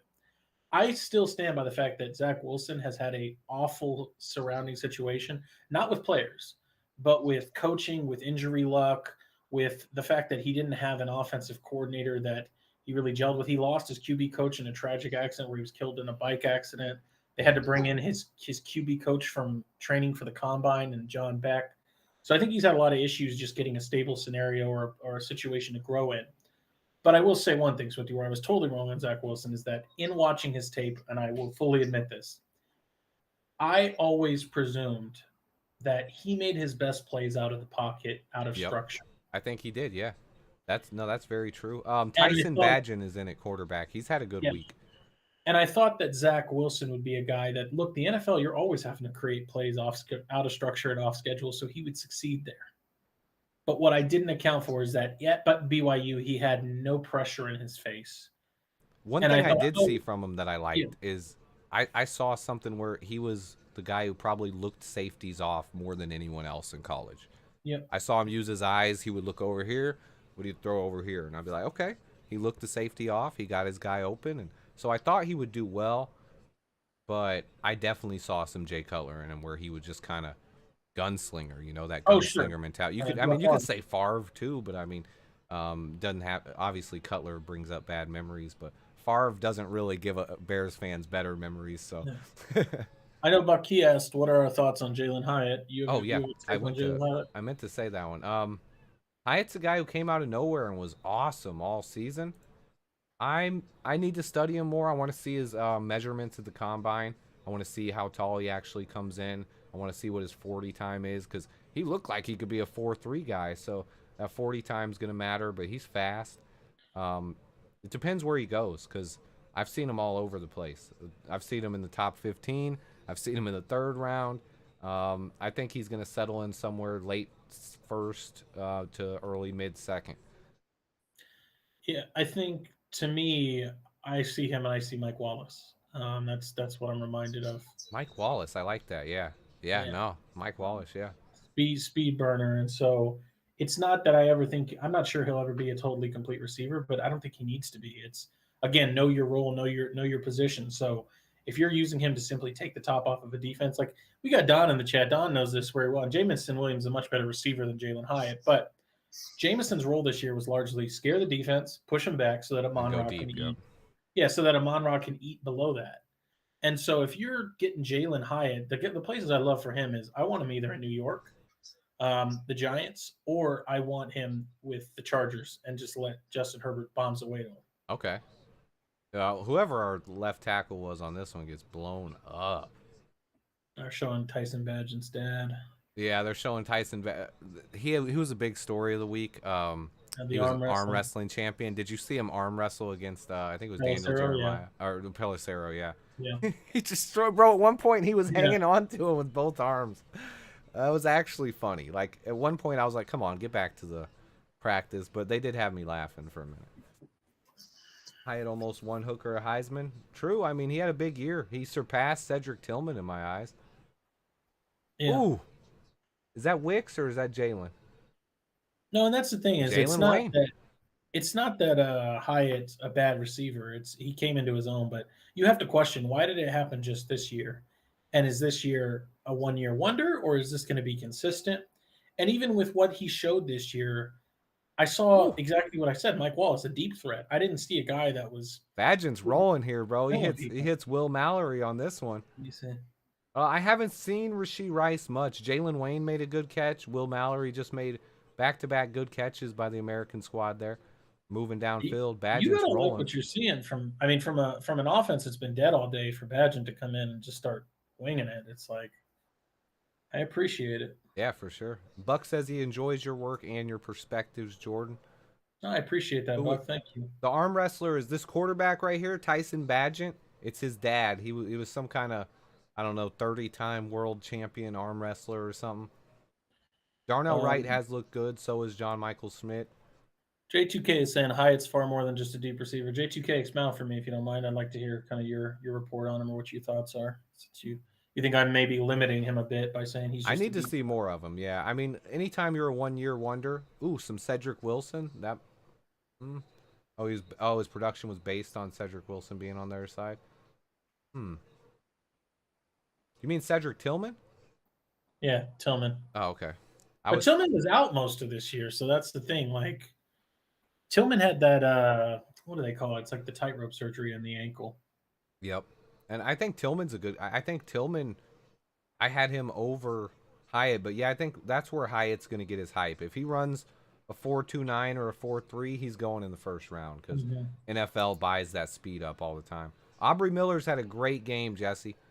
I've seen him all over the place. Obviously, he's helped hold the other team to some field goals, or they'd be down by about 30 right now. But he had a good week of practice as well. His dad said he was like a first-round prospect, but he picked arm wrestling instead. I'm sure he said that. I mean, that doesn't necessarily mean he was a first-round prospect. Come on, American team. Can we get a touchdown on the board, please? Miller. Oh, Aubrey Miller?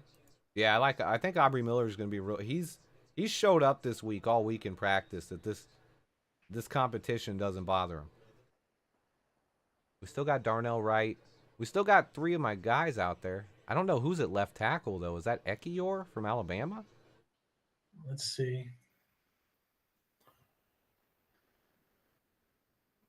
Oh, that might be, that's probably Steen. It's probably Steen. Yep. Yeah, okay. I saw the Alabama helmet, and I forgot about Steen for a minute. But it's probably Steen at left tackle. He played pretty well this week, too. You still got JMS at center. Yep. Avila's out there, Darnell Wright, Osiris Torrance. I mean, that's a beastly offensive line. Oh, I like A.T. Perry, too. We haven't talked about him today. He didn't really get many chances in the Shrine game, but, man, was he dominant all week in practice. Yeah. I mean, he's an interesting guy in the sense that, at least in the Shrine game, as you said, didn't get a ton of opportunities, but they had him blocking. Oh. He did a good job there. Oh, it's incomplete. Let's say, what do you have? But he threw it to the end zone. It was picked off by Cal corner there, Scott. Safety, I don't know what he is. DB.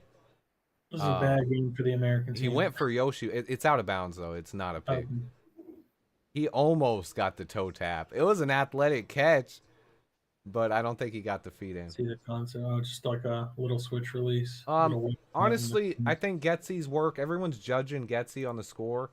Getsy's not calling plays. Getsy's kind of just chilling and enjoying the game, man. It's an all-star game. And he's not calling plays. There's not much he's doing right now except being a hype man on the sideline, honestly. I mean, to be fair, and I know people probably don't want to talk about this, the game is the icing on the cake. It's much more for us as the audience. Everything else is about interviews, getting to know the players' work ethic, getting to talk to the seniors so that you don't have to spend all that time talking to the seniors in the combine. You can talk to everybody else. It's much more about it's a schmoozing fest for league officials. It's much more about that for the teams than it is about this game. The game is just, like I said, the cherry on top. Yeah, I mean, the good news is I thought Getsy put together a good week of practice. I thought, obviously, the good thing is that any questions Poles had about any of the prospects, he obviously was getting answers from Getsy right there. Super fan, $2 super chat. Thoughts on TCU's wide receiver Johnson? I got Kevin White vibes. Early, I mean, initially, I mean, you see the dreads, you see the body type and the speed, and you think, I see a little bit of Kevin White too, but what really stood out for me was what he was able to do in the Georgia game. That game, they were getting blown out. He had a crosser across the middle that he took to the house for like 60, 70-yard touchdown where he outran the entire Georgia defense.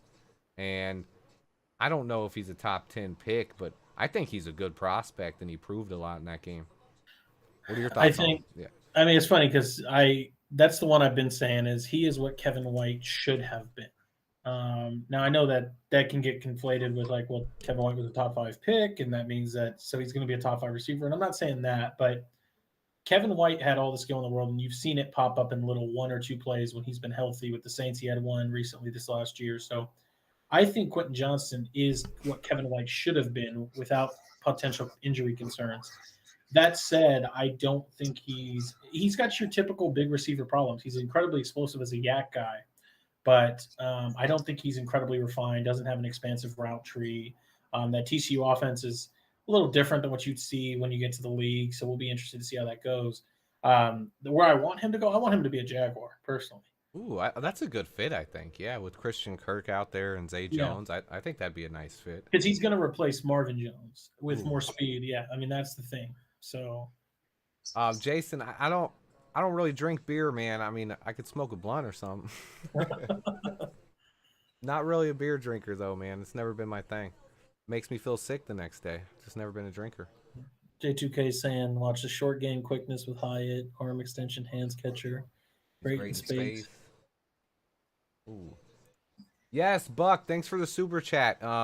His last name is pronounced Orgy. Not how you're saying it, probably. Orgy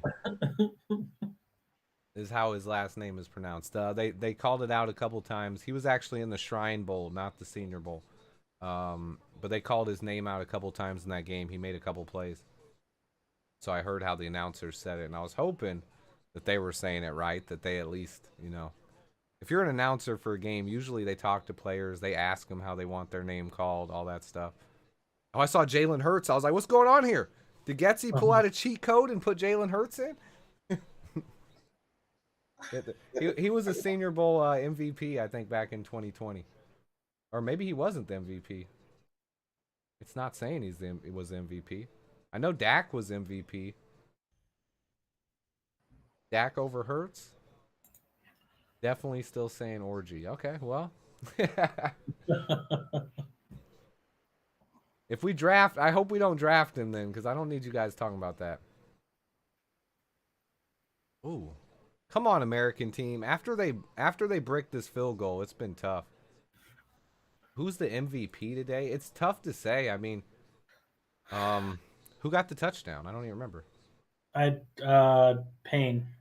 Oh yeah, Durham Payne. Durham Payne got the touchdown. I'd say a guy who's played well on the national. It'd have to be someone from the national team since they're winning. Evan Knowles played well. I lied to you. It wasn't Durham. It should have been. He toe tapped. It was Malik Cunningham fumbled the snap. Oh And yeah, then, Malik fumbled it and took it in. And then he threw the 2-point conversion to yeah, Durham. to Yep, Durham. yep, you're Yeah. right. So Malik Cunningham has a touchdown. He's a quarterback. He's in the game now too, so he's got a shot at it. I'm going to be a little biased, and I'm obviously kidding. He hasn't done anything significant, but Jonathan Mingo MVP. Jonathan Mingo. Hey, if he would have came down with that touchdown, he'd I definitely know. have a shot. It's just, and hey, this we're is hoping where, the American team can come back then, you know. well, I'm curious how you feel about it because I know I'm very biased here, largely based on location and Eric Alco and things like that. But to me, I really much more prefer the Shrine Bowl. I don't know why. It's just kind of how I am, and I don't think it's ever been closer than it was this year as far as the talent that was at the Shrine Bowl to Senior Bowl. And again, this is not to diminish or But besmirch the to Senior your Bowl. point you said earlier, though, the problem is this one you could see it. We have a little bit of quarterback talent. The American team's obviously not been able to get it going as much. Mhm. Oh, even though, wait a minute. This is a pick six.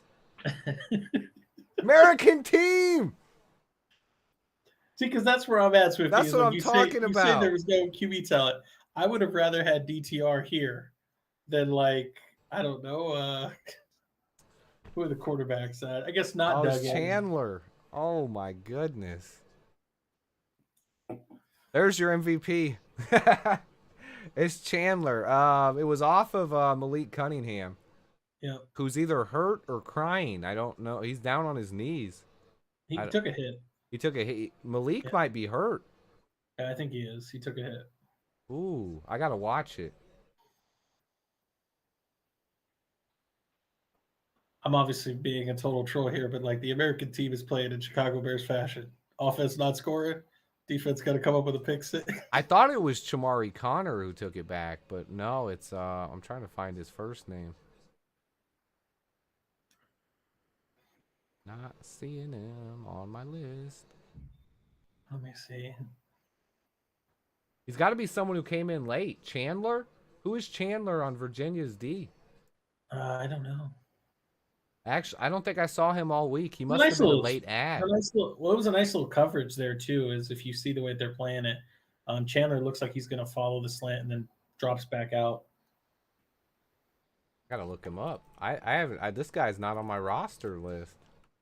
Virginia corner Chandler. Yeah, Cunningham going out. Let's see.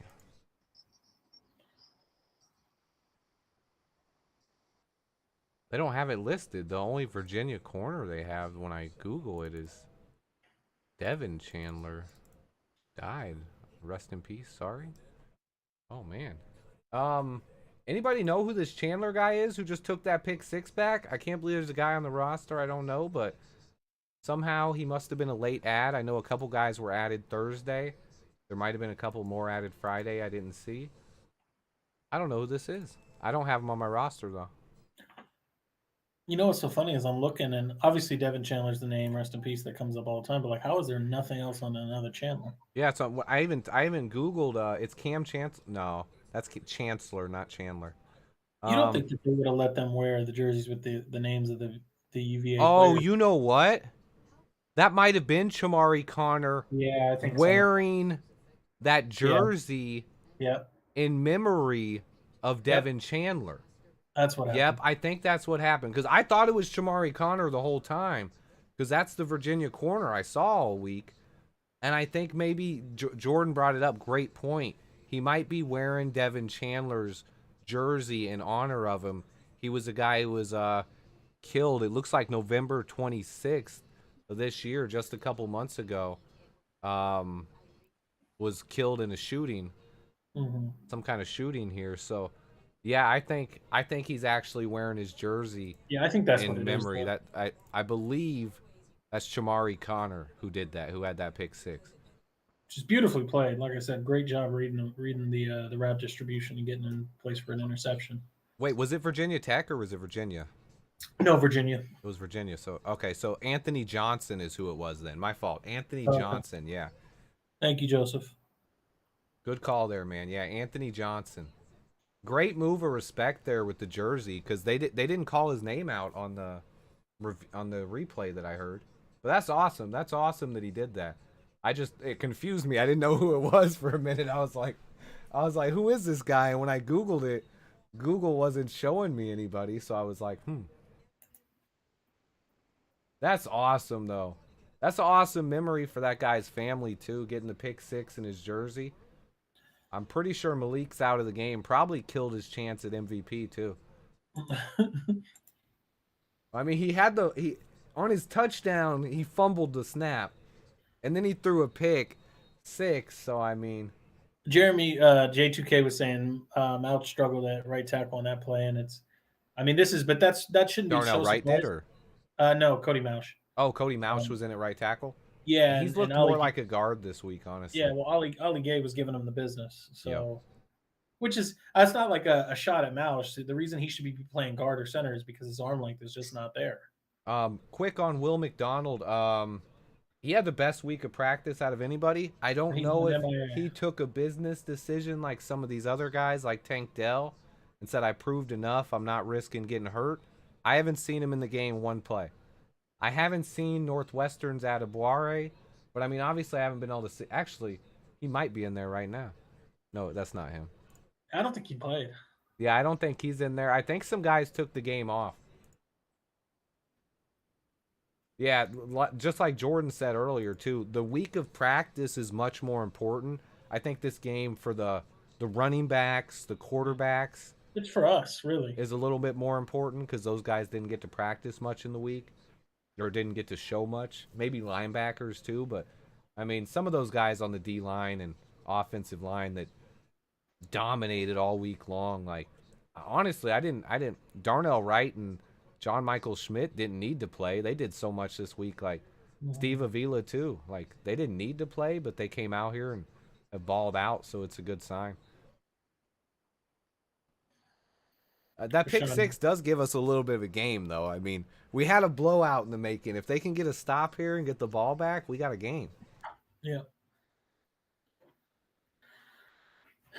But one other point, when you were talking about that Shrine game earlier, that is one thing I saw in that game is there was too much defensive line talent, and the offenses just weren't able to get it going. So it was just kind of a boring game that was held back by quarterback play. Mm-hmm. I'm glad the quarterback play has been a little bit better in this game, but it's still missing. In previous years, guys, there's normally big-time quarterbacks here. Yeah, Justin Herbert, Jalen Hurts, Dak Prescott, Josh Allen. I mean, big-time guys. Last year, Desmond Ridder, Kenny Pickett. Like, you had the Malik Willis. All those guys were in this game. So this year, Will Levis skipped it. What do you think about that? To me, the guys who skipped the Senior Bowl, if you look at the names, Tyree Wilson, Devin Witherspoon, Will Levis, were all initially on the roster and skipped it. To me, it's scouts have told them already that they're guaranteed top 10 picks, and they didn't have much to prove here. So to me, I think Will Levis is a top 10 pick then. Well, yeah, that's the thing. It's why would you potentially hurt your stock? That was a nice catch by Michael Wilson, Doug. Good call. I didn't say that one. Yeah, he's probably MVP right now. I think he has 3 or 4 catches. Yeah, 3 for 32. 3 for 32. You got the stats up? Nice. Who else is up there? Who's next? I know Mingo's got like 3 or 4. I know Tucker's caught one. Reed had a nice one. Reed had a catch. Yoshivas has had a couple throws, but not much going with him. Yeah. Yoshi Voss had a couple. I haven't seen Rashee Rice. I don't think I've seen Rashee Rice out there even. No. Yeah. There's been a couple guys missing from the game. I haven't seen Rashee Rice. I haven't seen Will McDonald. I haven't seen Abadware. I don't think I've seen Foskey. I've seen Andre Carter, but I don't think I've seen Foskey. Yeah, I haven't seen Foskey. Actually, Keon White for sure hasn't been out there because he's a guy who was in the backfield all week. I haven't seen Keon White either. Elijah Higgins had a bad week. I haven't seen him do nothing today either. Wilson's stock definitely went up. Musgrave had a catch. Durham Payne has 2 catches if you count the 2-pointer. I thought Will Levis should have came to this to prove he was a top 10 pick, but the fact that he skipped it told me that the scouts have already told him he's a top 10 pick. So that's good news for the Bears. He didn't need to prove nothing. They already view him as a top 10 pick out there, so some team might fall in love with him. Oh my Well, goodness! I'm not telling you that he shouldn't have been there, but by all accounts, and it's not me saying it, you can look it up. I think that there was quite a few reports that his leg and foot are like really in actually bad shape at the moment. Whose? Levis's. Oh, Will Levis. Okay, okay, yeah. He had some type of foot issue where he was getting shots in the foot to be able to play towards the end of the season. I've heard something like that too. Yeah, that he wasn't healthy enough for this. Hall, they're speaking of Northwestern running back Hull. He was a guy who coming into this I was really high on. I didn't see him do much in practice, but he's probably been the best running back out there today, at least as far as what are the stats on running backs? Who's lead? I'd imagine Hull's leading the day in rushing. Yeah, I think he is. Let me see. Wright and Young doing a good job. Yep. Acting like a D-line.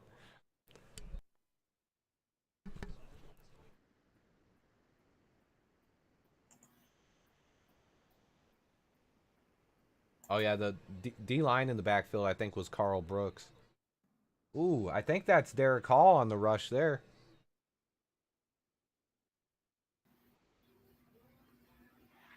I don't know who that receiver is.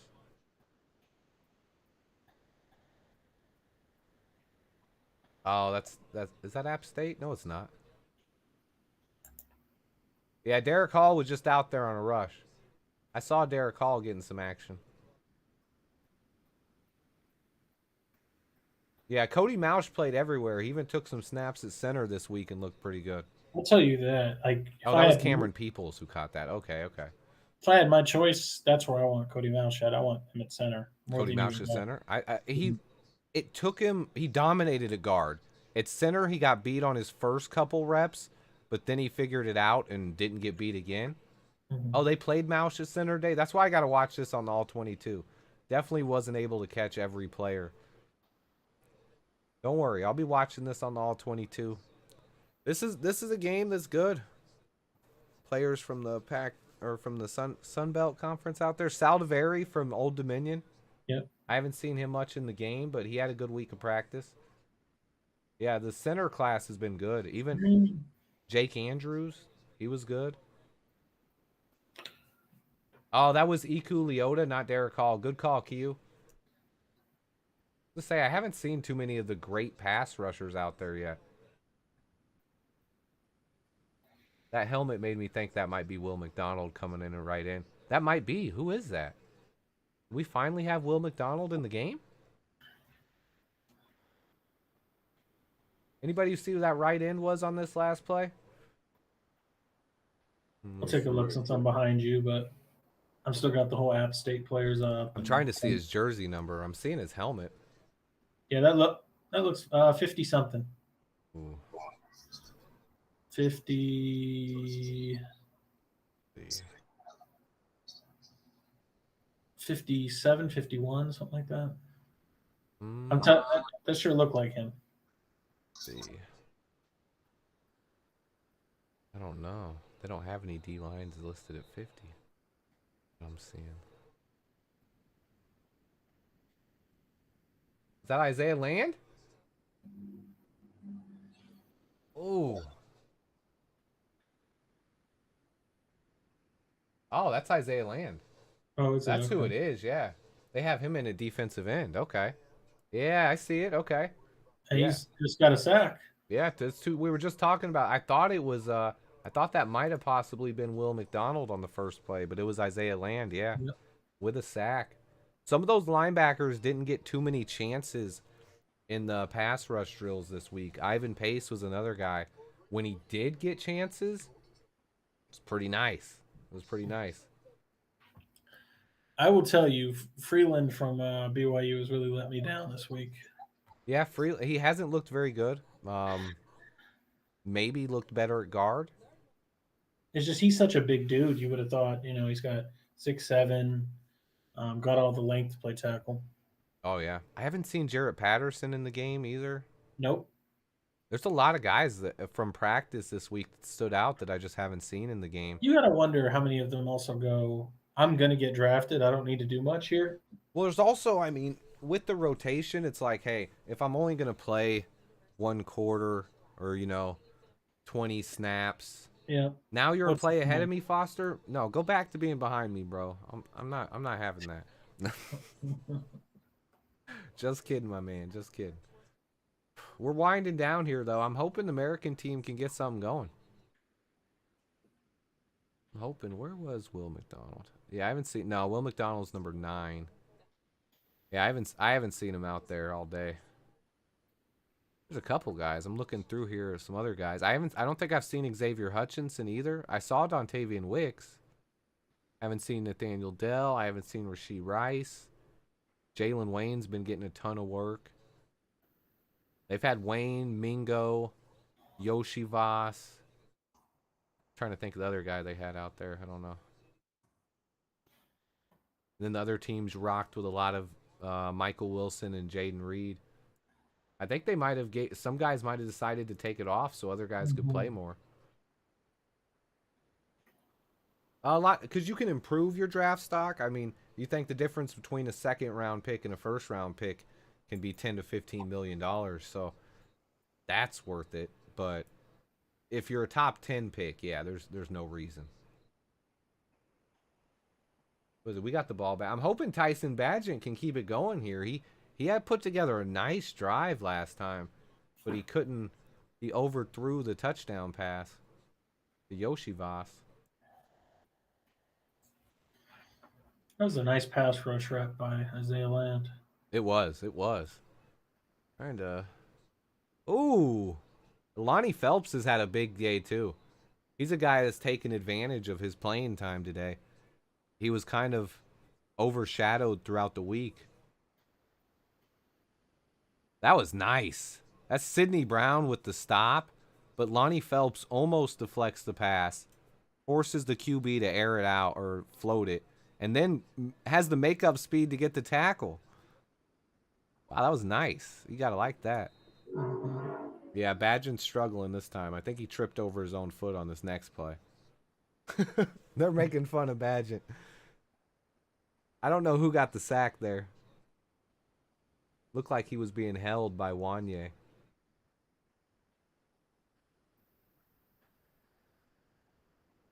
We got Wanye in at right tackle now. Bergeron in at left. Bergeron's been getting beat. Holding the shit out of who's the yellow helmet? I didn't know who that was. I was trying to. Wanye just I thought it was. My initial thought was Baldonado because he was doing that all week at the Shrine Bowl, but that was he's not in this roster. 92 yellow helmet. 92 on. I'll pull it up. Let's see. National team 92 is Nick Hampton from Appalachian State. Okay. He's been at linebacker all week, and now they got him at DE. See, that's what I'm saying. A lot of these guys at linebacker, even in the game, they're getting action at DE. So there's just so many defensive ends. I guess it was natural for some of these guys to skip the game because if not, they'd be coming in a couple plays. Another guy I just thought I haven't seen, Keanu Benton. He was playing earlier, but very little. Okay. Yeah. I haven't seen Yaya Diaby. Tyler Lacey I haven't seen. There's a lot of just talented edge players and defensive linemen I haven't seen today at all. I know Byron Young was in there earlier. I saw him make a play, but I haven't seen him since then.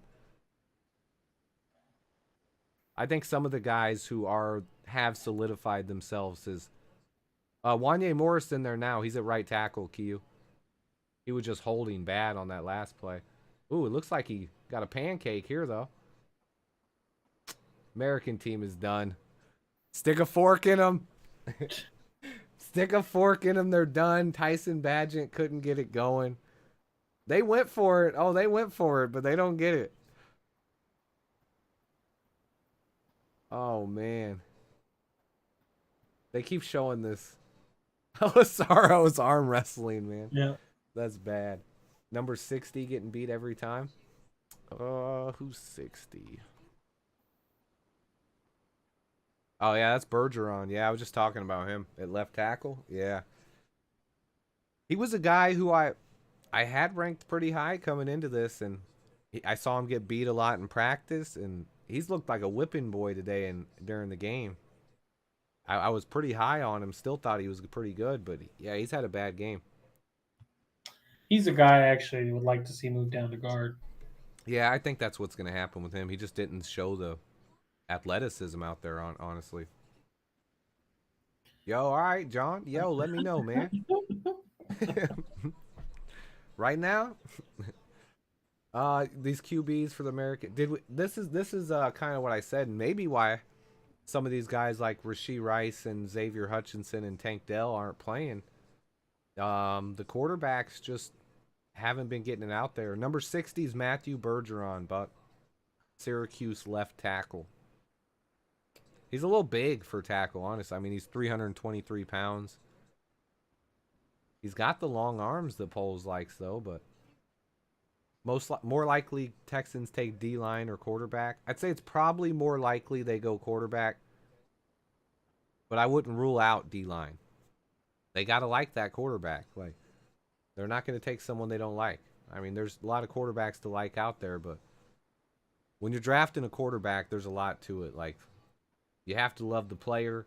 You have to love the personality. You have to love the scheme fit. Yeah, it's over for the American team. It feels like a Bears game, guys, that we watched all year. We got our butts kicked out here. Another tackle in the draft that's 6'8". I'm trying to remember his name. Do you know another 6'8" tackle in this draft, Jordan? Who? I don't know. Buck's saying there's another tackle that's 6'8". I remember last year Daniel Falele. Is it BYU Freeman? Oh, maybe it is Freeman. Is it Freeman from BYU, Buck? Unless he's talking about DeJuan Jones. But no, he's not. I'm pretty sure he's not talking about DeJuan. That's true, Q. It's a chance, but that's a risk, though, if you're waiting for next year for a quarterback. If there's a guy you like this year, you got to go for him. I mean, honestly, next year's got Caleb Williams and all that, but I haven't seen Jaron Hall either. Oh, yeah, I haven't seen Jaron Hall either. That's another good point. Blake Freeland was 6'7". 6'7", okay. That's what I was thinking. Oh! Who is that Michael Wilson again? Oh, my. Hey, MVP, it's over. There's your MVP, boys. That guy has improved his draft stock. This was a horribly thrown ball, too. Way underthrown, and he comes back, high points it, gets into the end zone. Yeah, he was... All the receivers I liked this week, Michael Wilson was probably near the bottom of the list coming into it. Mm-hmm. And, man, he killed every day in practice, and then coming out and having a game like this, he's definitely improved his stock. Does he go second round? I don't know. There's a chance. Putting the chain on. I want to see this, yeah. Here he is in coverage. Oh. Locate the ball. Jamie Robinson overruns it. Doesn't bring him down. See? Oh. That's Blake Freeland. That is who you were talking about. Okay, yeah. He's 6'7". He's pretty big. Man. They called roughing the... They're going to definitely go for 2 now. Yeah, Wilson was always hurt in college. Jordan mentioned that earlier. He's a guy who proving his health was a big thing, but man, he's looked good all week. If we could get him in the 3rd round, gimme. I'll take him in the 3rd round all day. I know it wasn't a great ball, but Jake Haener standing there taking a massive hit. He did, yeah. Wilson's 6'2". 6'2", like 215, I believe. I can look it up right here.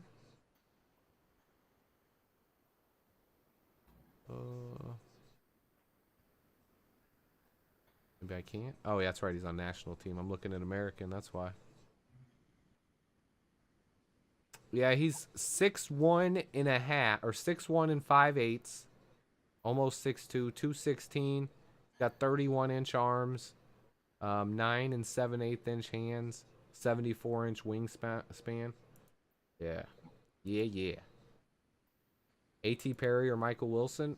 Oof, I think I like A.T. Perry more, but Wilson's closed the gap for sure. Cody Mauch's been popular all week. People love him. He was missing his front teeth. He had his belly out, the long hair. That's all they were talking about on NFL Network. Bryce Young at 4'3". Stop it. Oh man.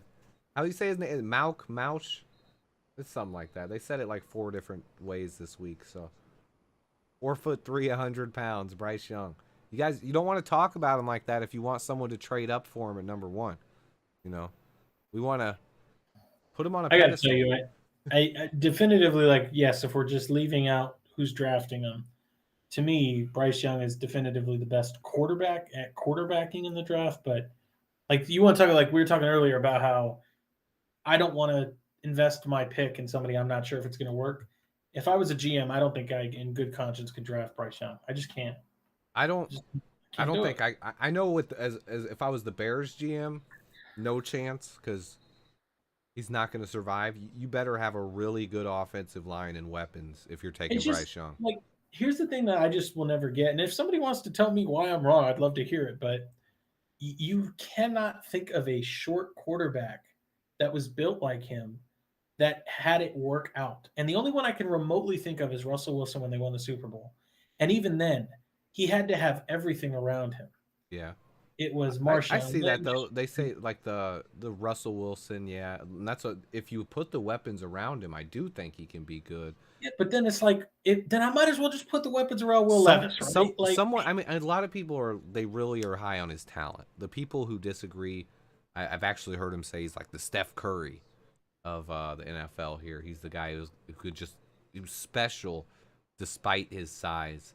And I mean, I hope teams buy into that. I'm glad it won't be the Bears, but I is I don't care which one of those quarterbacks it is, whether it's C.J. Stroud, whether it's Bryce Young or Will Levis. I've heard people argue for all 3, but as long as someone falls in love with one and only one and gives us a bunch for him, I don't care. yeah, it's just like I said. I mean, Yeah, Rodriguez just made a big play there. That was actually nice. There's just no evidence that a guy of that size can be that. Kyler's not been that. Baker's not been that. We got Keanu Benton. He just had the roughing. Oh, did he? Yeah, there's Keanu. We're gonna get to see him here. Oh, I don't. You can't call that roughing. What? What is this? He still had the ball in his hand when he hit him. He threw it as he was being taken down. I don't know about that one, man. True, but in the NBA, 6'3" is like 6 foot in the NFL.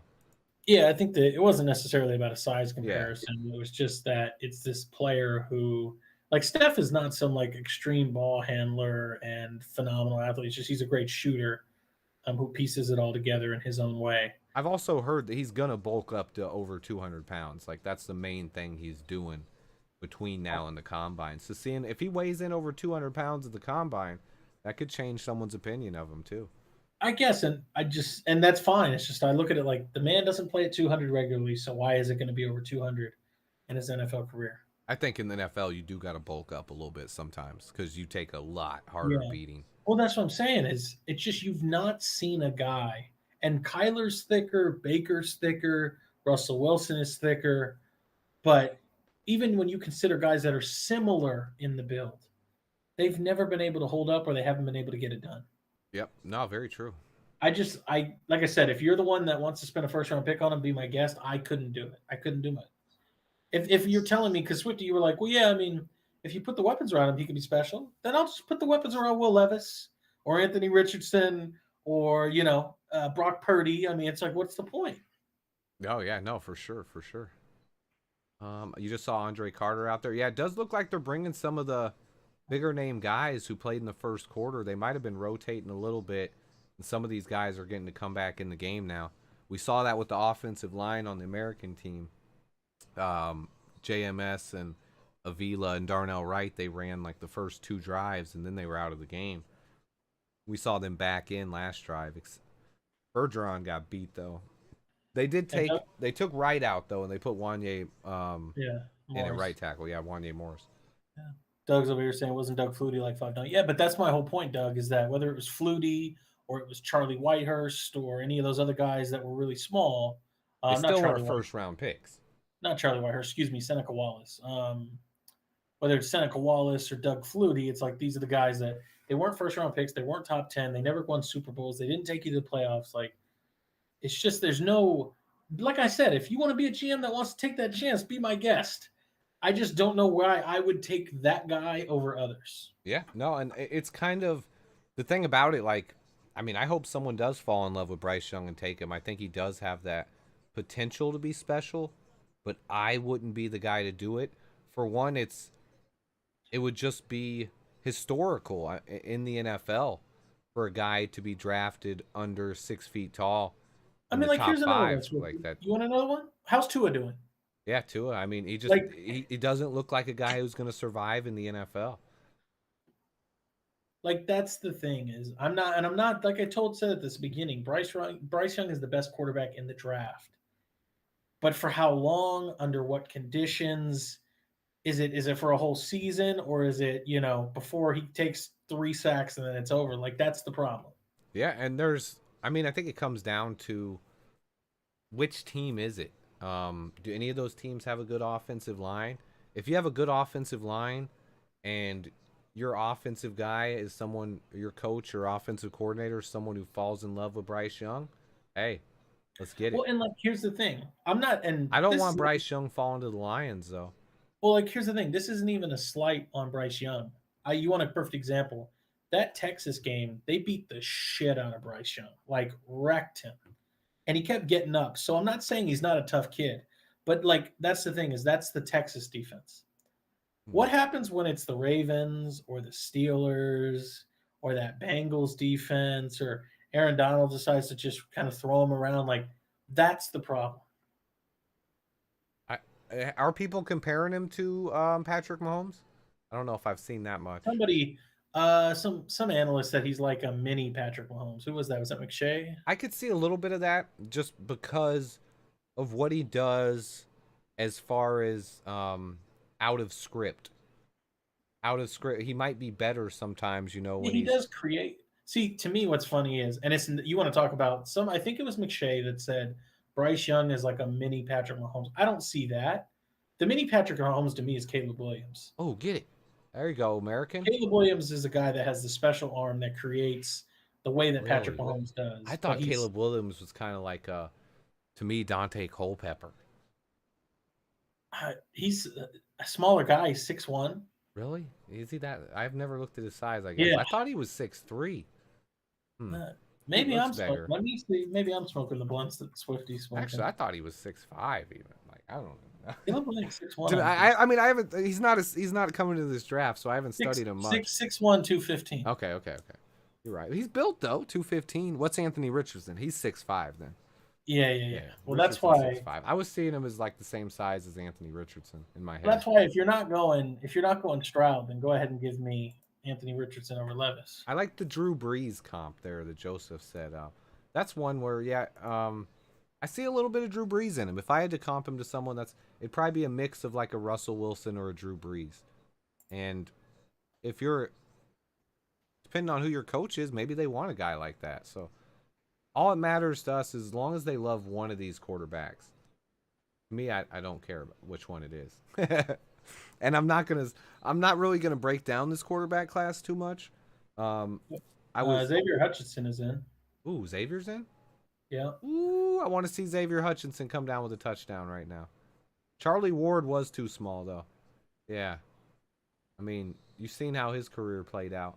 That's what I'm saying. Like it's just I mean this in a nice way. There's just not enough there for me to see why you think that not you, but like anybody would think. No, yeah.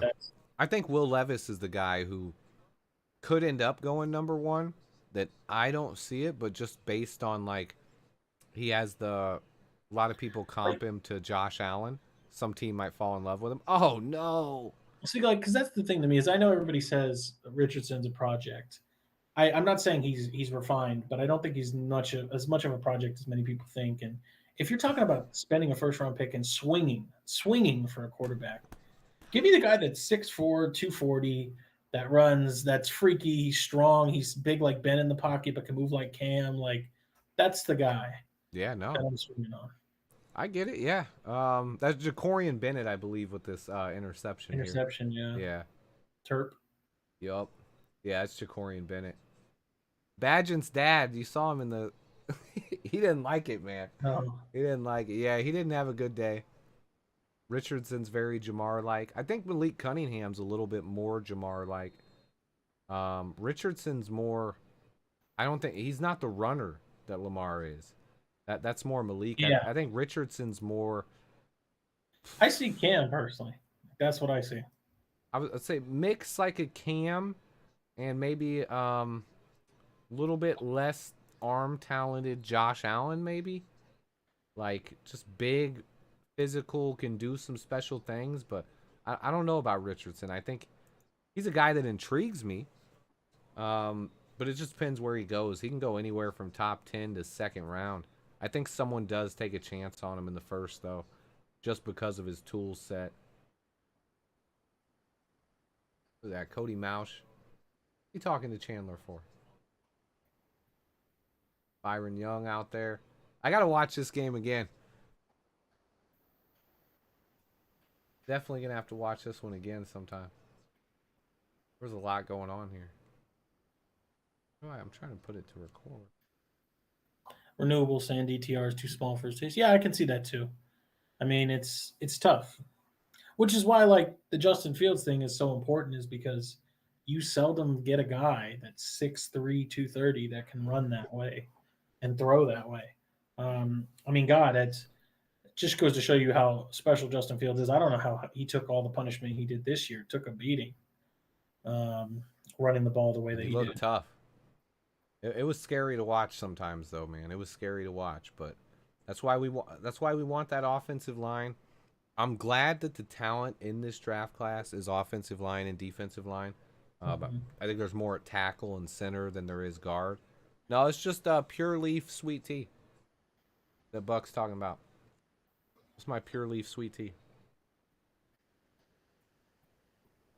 That was a more exciting game than the East-West Shrine game. Yeah.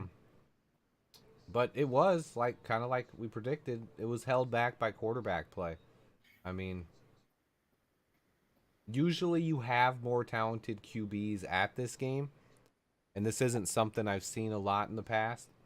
But I mean, I was more about evaluating the defensive and offensive line anyway. Hey, there's DeJuan Jones. He's out there with chains on. Yeah. He's out there. He's at the game. Oh, man. We'll see. Maybe sometime. Maybe sometime, Spec. American Falls. I'm losing my mind waiting for the draft. Well, wait, Skull hit me with a super chat? I didn't see that. If I missed it, I'm sorry. I love you. Yo, Cool. hey, appreciate you, Foster. Yeah, we had a good time talking to you, man. What'd you think of the game, Jordan? What are your thoughts? I mean, it's kind of what I told you in the beginning. Like, I think you can get a lot of these if you're watching, but it's never going to be like some super slugfest because you're working on a year. That would be nice. A week of practice and, chemistry building. But I think it was good. I think that you saw certain players show up. Michael Wilson showed what he showed in practice all week, came out and found a way to win. I think you saw some explosiveness from Yoshivas. Jonathan Mingo, a guy that I'm high on, I think showed some of his worth. If he would have found a way to grab that ball from Riley Moss. Like, I think there's enough here. I know Jake Hayner's not going to blow anybody's hair back, but I still stand by kind of him as, if you're looking for a Brock Purdy, a late round guy that can stick in the league for a long time, I think he's that guy. He did pretty. What are your thoughts on Dugan? He didn't have a good game today. No, he's fine. I don't mean to. I hate to talk like I'm ever besmirching or disparaging any of these guys, but Max Duggan's a guy that I don't particularly think there's much there. Not that he's a bad quarterback. He's fine. Scrappy, I guess. Sure, if you want to put him above like a Hainer, but this is a perfect example, is he had a wide open guy separating. You know what type of guy Yoshivas is, and you overlead him. Yeah, that was one where you should have been able to hit that one pretty easily out there, but I don't know. Wait. Oh, okay. I was checking something. Someone said my cam was still off. I was like, no, my cam's on. Yeah. That's a guy who didn't do anything though. Was Ronnie Bell. I expected him to do a little bit more, and he didn't really show up today.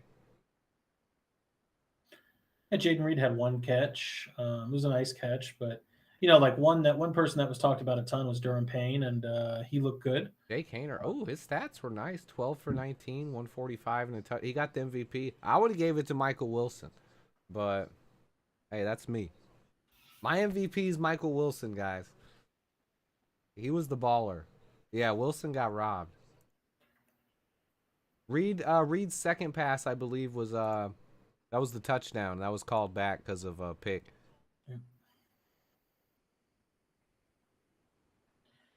Haener was just dealing him. He was. Haener had a good game. I mean, he was one of the guys at practice all week that, especially Monday. Jake Haener won MVP. I mean, he was the QB for the team that won. You know how that goes. And Malik Cunningham was the other QB. They both led touchdown drives, but Jake got the touchdown pass. Malik threw a pick 6. So I think he should go to Michael Wilson. That guy, he came out of nowhere. He was a guy that, with a lot of hyped wide receivers in this game, Michael Wilson continued looking just as good as all of them. Yeah. And then comes out in the game and plays like that too. I mean, you got to give that guy some props. Top risers from both bowl games. Michael Wilson. Yeah, Michael Wilson. In the Shrine, B.J. Thompson. I've watched that game 3 times now, so I've got to see a little bit more of it. Baldonado was awesome. I think A.T. Perry should definitely be a big riser, even though he didn't come down with any catches in that game. I mean, I gotta tell you, it's another one of these guys selfishly that I want on the Bears so bad, but it's not a scheme fit. Is Antonio Mafe? Oh, okay, yeah, Mafe, yeah, I like him, yeah. Yeah, that's another thing right there. I mean, Haener's TD was underthrown. You got to give that MVP to Wilson, or on the pick 6, I give it to him. It was a fun game, though. I mean, it wasn't. It was. I want to say normally in past years, some other games have been better, but usually we have more quarterback talent. And I'm hoping this isn't a trend that like quarterbacks skip, but I think that's something where it just depends on the quarterback talent every year. Because same thing the year with Trevor Lawrence and Justin Fields, like those guys aren't going to the Senior Bowl. Yeah. But when you have less talented quarterback classes, that's usually when you get the top guys at the Senior Bowl. But in a year like this, normally, I'd say we would have had Malik Hooker, who did. Or, I'm sorry, Malik did play, but we should have had Hendon Hooker and Will Levis at least. I feel like if Hendon Hooker and Will Levis would have been out here, it would have been a different game, and we would have got to evaluate the quarterbacks or the receivers a little bit more. And Getsy got to work firsthand with some really good offensive linemen in this game, like all week long. JMS, Darnell Wright, Steve Avila, Wanye Morris. Like he's gonna find someone in there that he likes, or maybe even Jake Andrews. He's gonna be like, yo, Poles, we can get this guy in the 5th round, and he's gonna start over Musty right away. Like it's possible. So, man, it was a good game. What are your final thoughts, Jordan? I mean, again, always Swifty. Appreciate you having me on. It was a fun game to kind of watch and talk through with you. Talk draft, talk free agency, talk prospects, and we're just officially kind of underway. Excited to see what these guys test at in the combine and get free agency underway, so we can have a more informed opinion about how the Bears are going to proceed. But always a fun time watching these bowl games, and it's just means that we're one step closer to getting to that part of the offseason. Yeah, I think it was awesome. We were able to talk about. We didn't talk about the game as much, but I mean, there's so much going on in the game that half the time you're just trying to figure out which players are out there. It's easier to evaluate this once the tape comes out, which will probably be tomorrow. You'll be able to find it somewhere. Some of the viewing thing, part of it too, is you're just, again, like you're saying, all 22, you can watch it and really see who's out there. But some of it is you want to just kind of savor it as it's playing, so you see who pops out to you. Yep, that's actually what I told these guys earlier. Yeah, it's kind of like, you want to see who stands out, and who stood out was probably Michael Wilson. Like he was a guy he stood out. And then honestly, an underrated guy that stood out that he did make some plays this week was Lonnie Phelps. What are your thoughts on Lonnie Phelps? Have you seen much from him? I haven't watched enough of him yet, but Okay. yeah, I mean, looked plenty disruptive in this game. He's the Kentucky edge, right? Yeah. Yeah. No, Kansas. Oh, Kansas. Thank you. Kansas, yeah. You had Yeah, the K, right? You had the K, right? yeah. So I Kansas. know Yeah, how no, that goes, yeah. he looked pretty disruptive today. So yeah, I'll need to watch him some more. But He yeah, had it's he had a pretty good practice too. If there's anyone Earth I want to break down the combine, it's Swift. What? Oh yeah, the combine. Oh yeah, combine will be fun. I mean, the combine is you get measurements, you get the 40 times. Did Ivan Pace Jr. have 10 tackles? I barely noticed him out there. yeah. That's I was another gonna thing say that he I'll may pick have, up on tape, but I didn't even which is notice that. Yeah, he had a good game. Wow, that's good to hear. I like Ivan Pace. If he goes in the third round, watch out because he's mhm. gonna be good. Yeah, I'll be going the scouting combine. You're gonna be Indy Yeah, I'll be in in Indy. Indy. Yep. Wow, I'll be there Thursday through Sunday. cool. So I'll be able to catch all the practices or the drills, whatever. Yeah. The actual on-field stuff. The first, I think Tuesday and Wednesday is just measurements, weigh-ins. Okay. Free agent targets from the Super Bowl. Yeah, if you want to hit out, Jordan, I'll hang out. I'm gonna hang out for like another 5 or 10 minutes or so. I get you. You're good. Okay. Who are free agent targets from the Super Bowl? I mean, the Eagles got a lot. TJ Edwards, Javon Hargrave, Samola or Samolu, however you say his name on the Mhm. offensive line. Chiefs side, Juju Smith-Schuster, Derek Nottie. Right tackle for the Chiefs, I believe, is a free agent. I'm blanking on his name. Jack Stoll. Nope. Is it Wiley? No, I don't remember his name. Oh, Dillard. No, the Chiefs. Oh, Chiefs. Yeah, Andrew Wiley. Andrew Wiley. Yeah, that's it. Okay, yeah. I was like, I want to say Wiley. Yeah, Hardman is I don't know Hardman a why I free think you're agent? talking. Orlando Brown. I'm not a big fan of Orlando Brown. I don't see him coming here. I think he's going back to Kansas City. They're gonna work out something or franchise him again. And he gave up the most pressures in the league. I don't want to pay for him. And I don't think he wants to play right tackle either. So I don't know about Orlando Brown. Hargrave's big though. That's basically now. I mean, from now, what are the big dates? I've put out a video on it, but I mean, the combine is coming up at the end of this month, and then the stuff really gets heated in the middle of March. You're gonna hear, I mean, franchise tag deadlines come up at the end of this month. You will find out who gets franchise tagged, and then early March, March 13th, the start of free agency. That's the official tampering period. But that's really where it starts now. Mhm. I think Juju Smith-Schuster. What are your thoughts on Juju? You think he'd be a good fit with Claypool and Mooney? I mean, he could be. It's the kind of that power slot role, but I'm looking for a little more juice personally. Okay, yeah. Yeah, hey Foster, man, I appreciate you hanging out, man. We had a good time today. Jordan obviously brings in even more draft knowledge. He's a guy who he studies the draft even more than I do. Would I sign Michael Thomas? Yes. It depends on how much money. 1 year prove it deal? Yes. Give me Michael Thomas on a 1 year prove it deal. I don't know if he has a big year, I don't know if I'm signing him to a 5 year contract though. I'd probably Yeah. just franchise tag him, honestly, but I don't know. I definitely wouldn't give him a long term deal. If Juju and Claypool like each other? I heard they were friends. They were like Yeah. TikTok buddies. I don't really get it. I've never been on TikTok, but I've heard they're like buddies. Like TikTok buddies or You something. know, after every game, they'll do Corvette on the 50-yard line. Oh yeah, the Corvette. You love Jordan since I met him in chat going back. Foster loves you, Jordan. Foster, I appreciate you. Foster's Thank a you so cool much dude, for hanging man. out. He's always Yeah. ahead of me though, man. He's always in the future. Man, it was fun. I'm definitely gonna be watching this tape of this game, and I'll have more thoughts on it because me and Jordan were just taking it in. I was glad he was able to join and get some different perspectives. Guys like Lucas Van Ness that he's watched way more than me. Like, that's cool. I heard Swift and Buck were Twitter buddies.